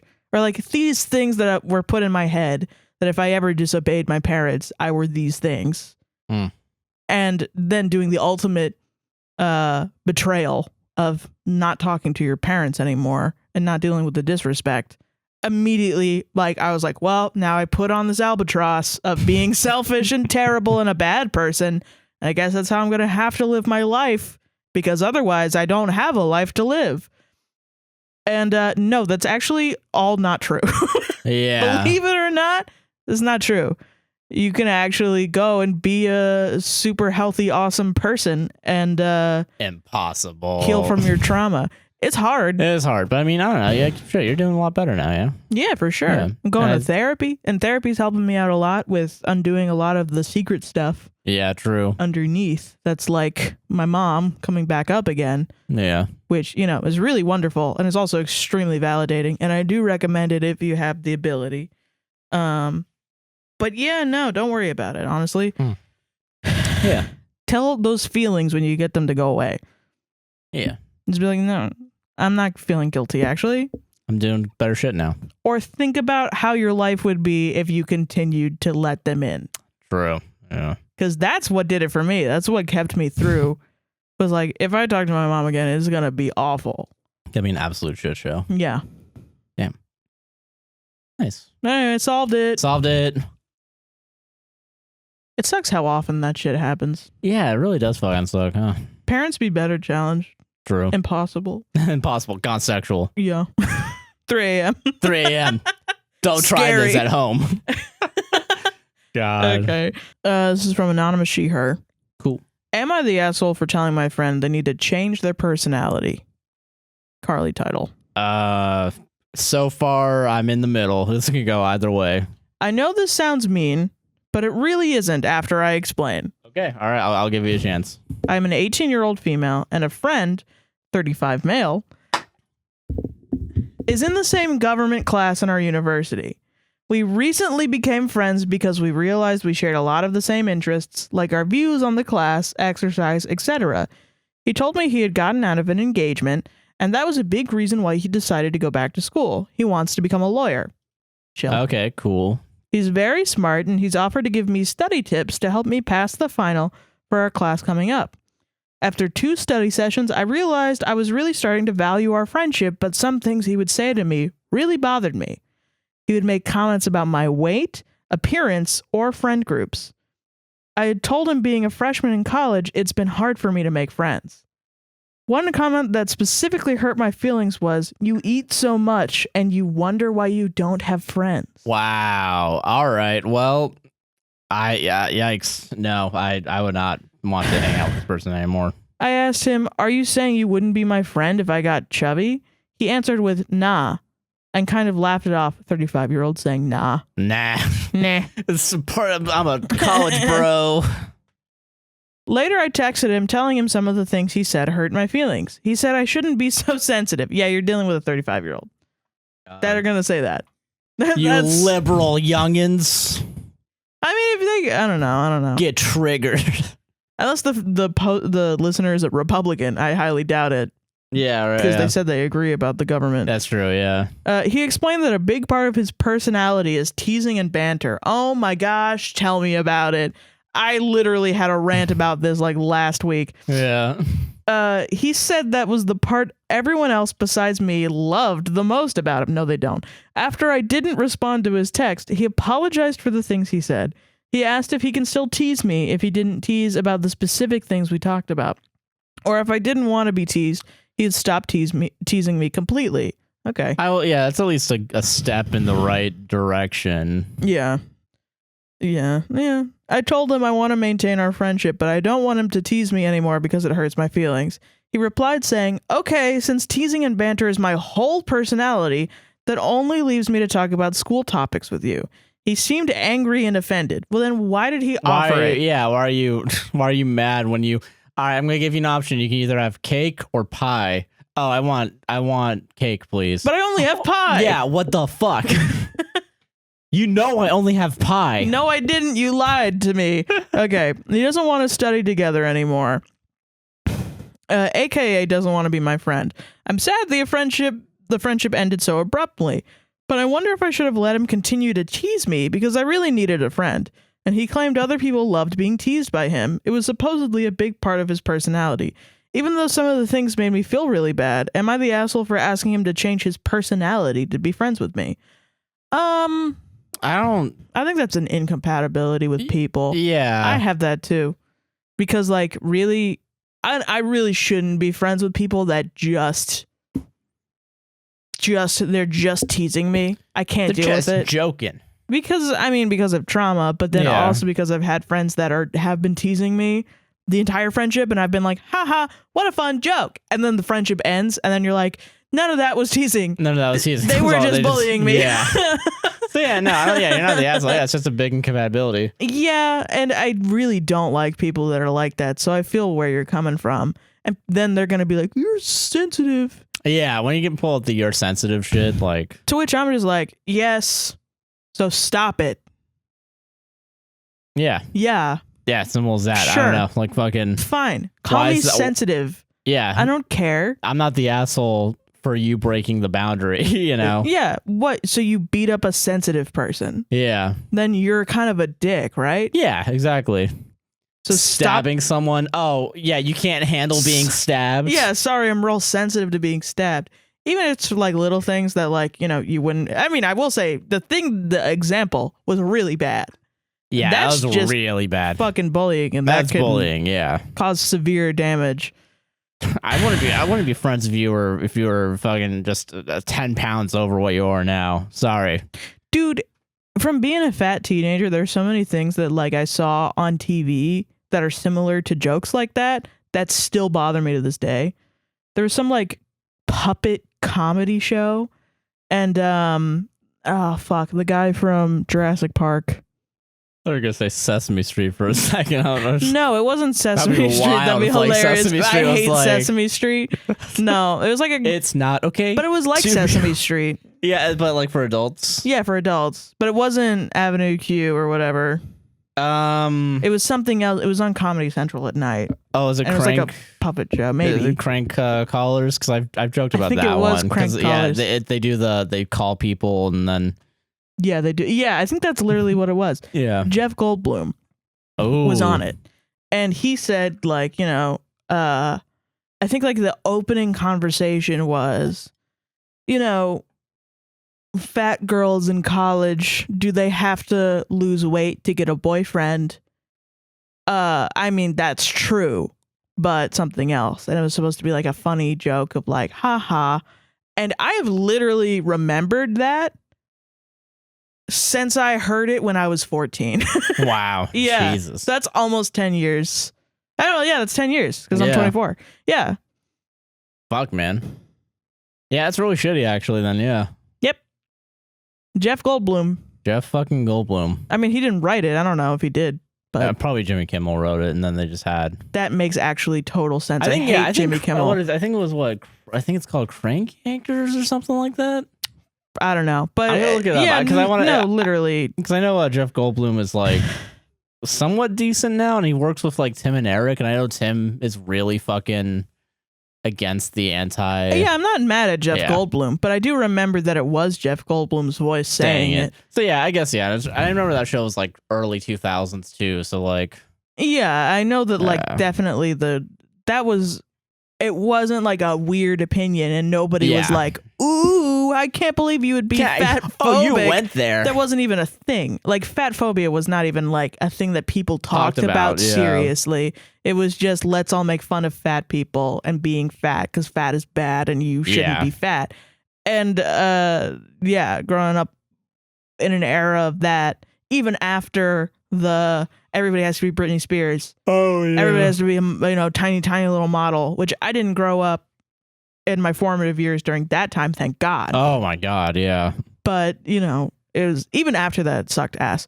So having like a 35-year-old man, adult, And your college class be like saying that in 2022, yeah, I it's wouldn't wild. deal with it. Yeah. I wouldn't deal with it a little That's bit. a pretty big fucking like You're an you're adult out of now. place. Yeah. You can choose who you hang out with, and it doesn't have to be the Yeah, first and you're gonna- asshole who comes you're around. Gonna find better friends. Yeah. You will. They exist. Yeah. And they're nice people, and they'll treat you well. Yeah. And they, they're not gonna be like poking you all the time, being annoying. Like pinching you, like fucking like.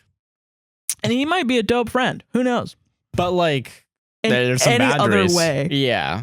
But yeah, if he can't even handle a boundary that he asked, He was asking to set up, and then getting mad at you for like, come on, that's like my only thing. That's my only thing. Come on. that's the only thing. So I can't even talk to you about Can't anything. talk about it. Come on, just like poke. I just like joking around. So I would be like, why are you so bad at conversations then? yeah, That's the only thing you can talk about? you're 35 Is and how you haven't fat I am? figured out how to like have a normal conversation. The You have only no thing other you can say to hobbies? me is that if I was fatter, you wouldn't be friends with me. You don't even like listen to music or something. Yeah, like, come on. Do you have any opinions at all? Like How are you're you such 35. a blank slate? Yeah. Yeah, no, the guy's just a loser, bruh. Yeah. Yeah. If that truly is who he is and he wasn't just trying to like groom you That's true. That's also like by saying you need just to be like skinnier. poking it down and like Yeah, I mean, yeah. I don't know. We haven't mentioned misogyny yet, but it's obviously very misogynist to like try to control women's bodies in general, Yeah. even in friendships. yeah. Yeah, no. He's just a misogynist idiot. God that doesn't know how to do anything other than tease. That's After a crazy thing to 35 say. years on this If I God's green earth. Grow out of that shit when you're in your 20s, dude. Come on. Jesus. You shouldn't have done that in the first place. If you're going to fucking do it as a kid and then grow out of it. I guess. I don't know. Yeah. Even as a kid, I think if I only teased people, I would feel like, damn, I'm shitty at conversations. Not, Yeah. that's who I am, baby. To make your whole fucking personality. Jesus. Come on. Yeah. You're not the asshole, listener.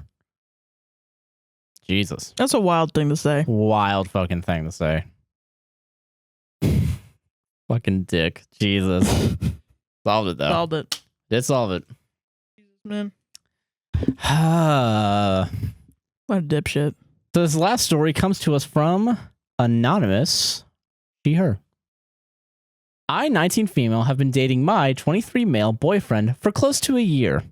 The entire relationship was long distance, with me living in the cities and him living a few hours up north.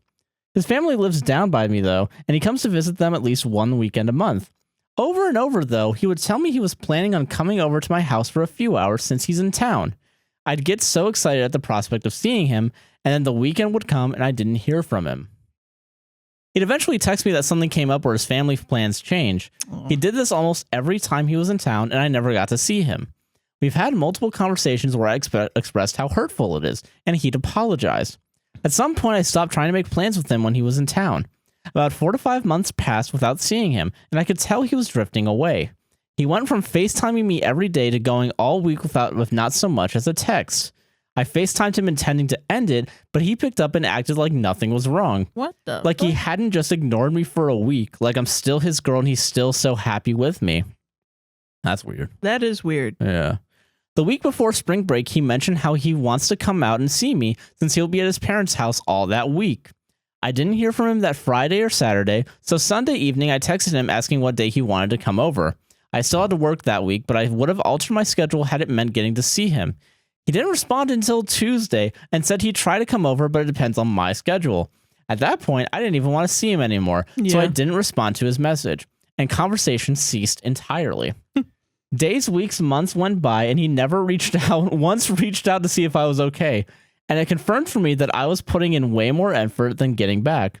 I know a relationship needs to end, but I feel bad about ghosting him. He truly was my best friend, and on a large scale, he was good to me. But after months of feeling so off, I couldn't do the back and forth anymore. So I just gave up, and he let me. Had he reached out, I would have had a formal breakup conversation with him, but he didn't, so I guess we're just done. I'm not sure how to move on without closure, but am I the asshole for ghosting him? He ghosted you, honey. Yeah.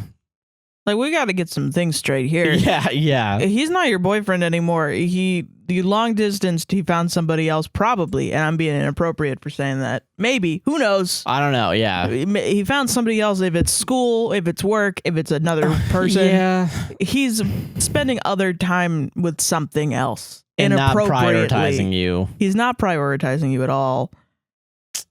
Yeah, fucking I guess technically you ghosted him, but it's over. It really wasn't. Yeah, it's not There was your no fault. back and forth. Yeah. There isn't any. It's done. It's done. Yeah. So like fucking yeah. I don't know, but I mean the lack of like clear like we are breaking up though would freak me out. So I understand where you're coming from. yeah. I just think if it's been months of no contact, That at that point You're done. it's done. Yeah, there's nothing. I would go fuck other people. yeah. For sure. I wouldn't wait with dying breath, just That kind of happened to me in a situationship where I went on like 2 dates with this guy, and no, this wasn't you, it was before you, and fucking we had schmexual relations, and then fucking he texted me to like have another date like a week later, yeah. and then I was like, sweet. And then he was like, oh, sorry, I have to hang out with my entire family that day. And I was like, okay. And then he never responded back on like how to, So I thought he was just, yeah. it was like a one-time thing or whatever. And it went from like texting every day to like none at all. Yeah. So I was like, okay, whatever. And then I dated a whole other person. I dated a whole other person for a month and a half and then broke up with them because we weren't compatible. Yeah. And then he texted me thinking we were like still gonna go out on a date. Hey, remember that date we had scheduled 2 months ago? I'm trying to cash in. And I neither were like official, but it was like the beginning of dating, Yeah, so like So I wasn't like cheating, but like this person had no idea I had went and gone out with this other person. Yeah, and then just thought I was waiting in the wings for months. waiting to So then I was like, okay, sure, let's go out on a date. And then he canceled on that one.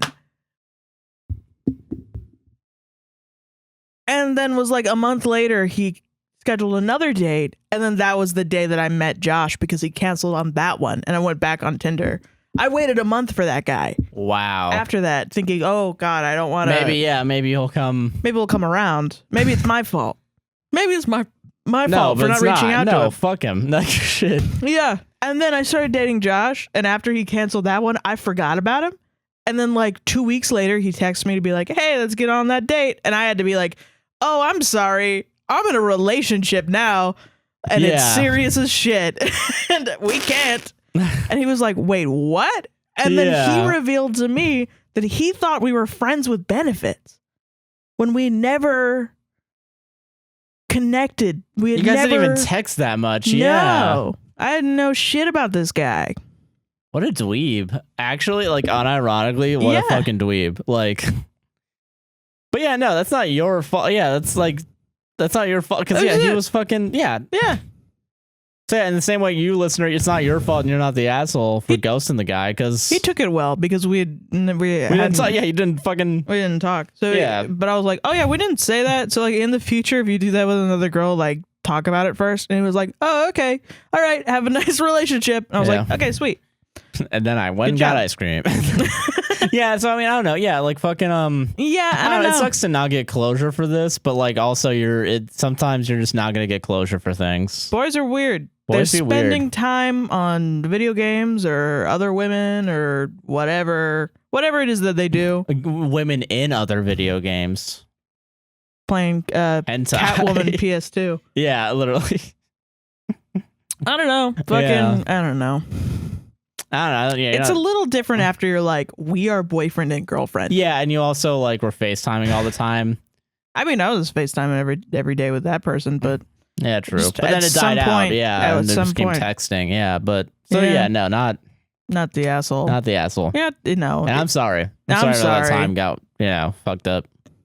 It's a rude awakening, but sometimes it's like the person doesn't care as much about you as you do about them.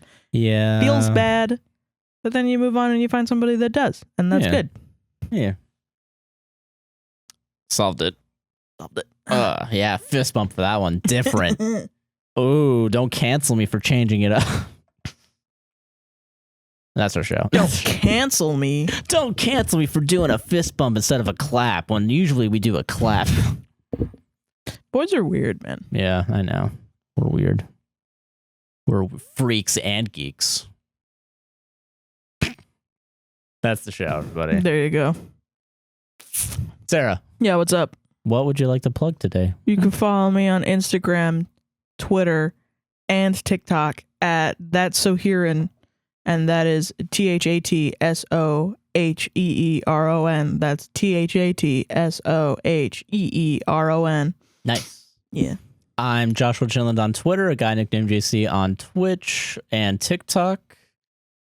The podcast will save this on Instagram and Facebook, APWSTR on TikTok, Patreon, Buy Me a Coffee, Twitter. A podcast will save this relationship on all podcasting platforms. Don't forget to like, comment, subscribe, hit the goddamn bell, Hit that goddamn bell. and rate us 5 stars on Apple and Spotify. Only 5 stars, yeah. Only 5 stars. I don't want to see any more bullshit. No more fucking bullshit. Yeah. I'll read your 5-star reviews. I'll do it. Rate us I'll 5 fucking- stars, but call Josh insufferable and say that I'm great.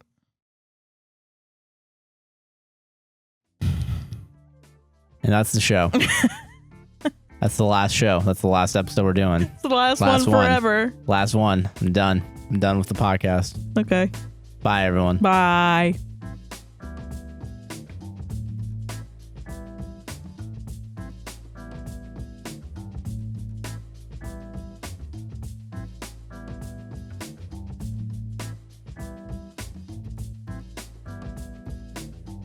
So God was like, I'm gonna give Sarah an itchy scalp with a yeast infection, and I'm gonna fucking traumatize Josh. Oh, you're I'm traumatized? traumatized. Yeah. You're traumatized? This is the worst thing to happen to either of us on the podcast. Is one of us getting more compliments than the other. Really hyping this up. That's funny as shit.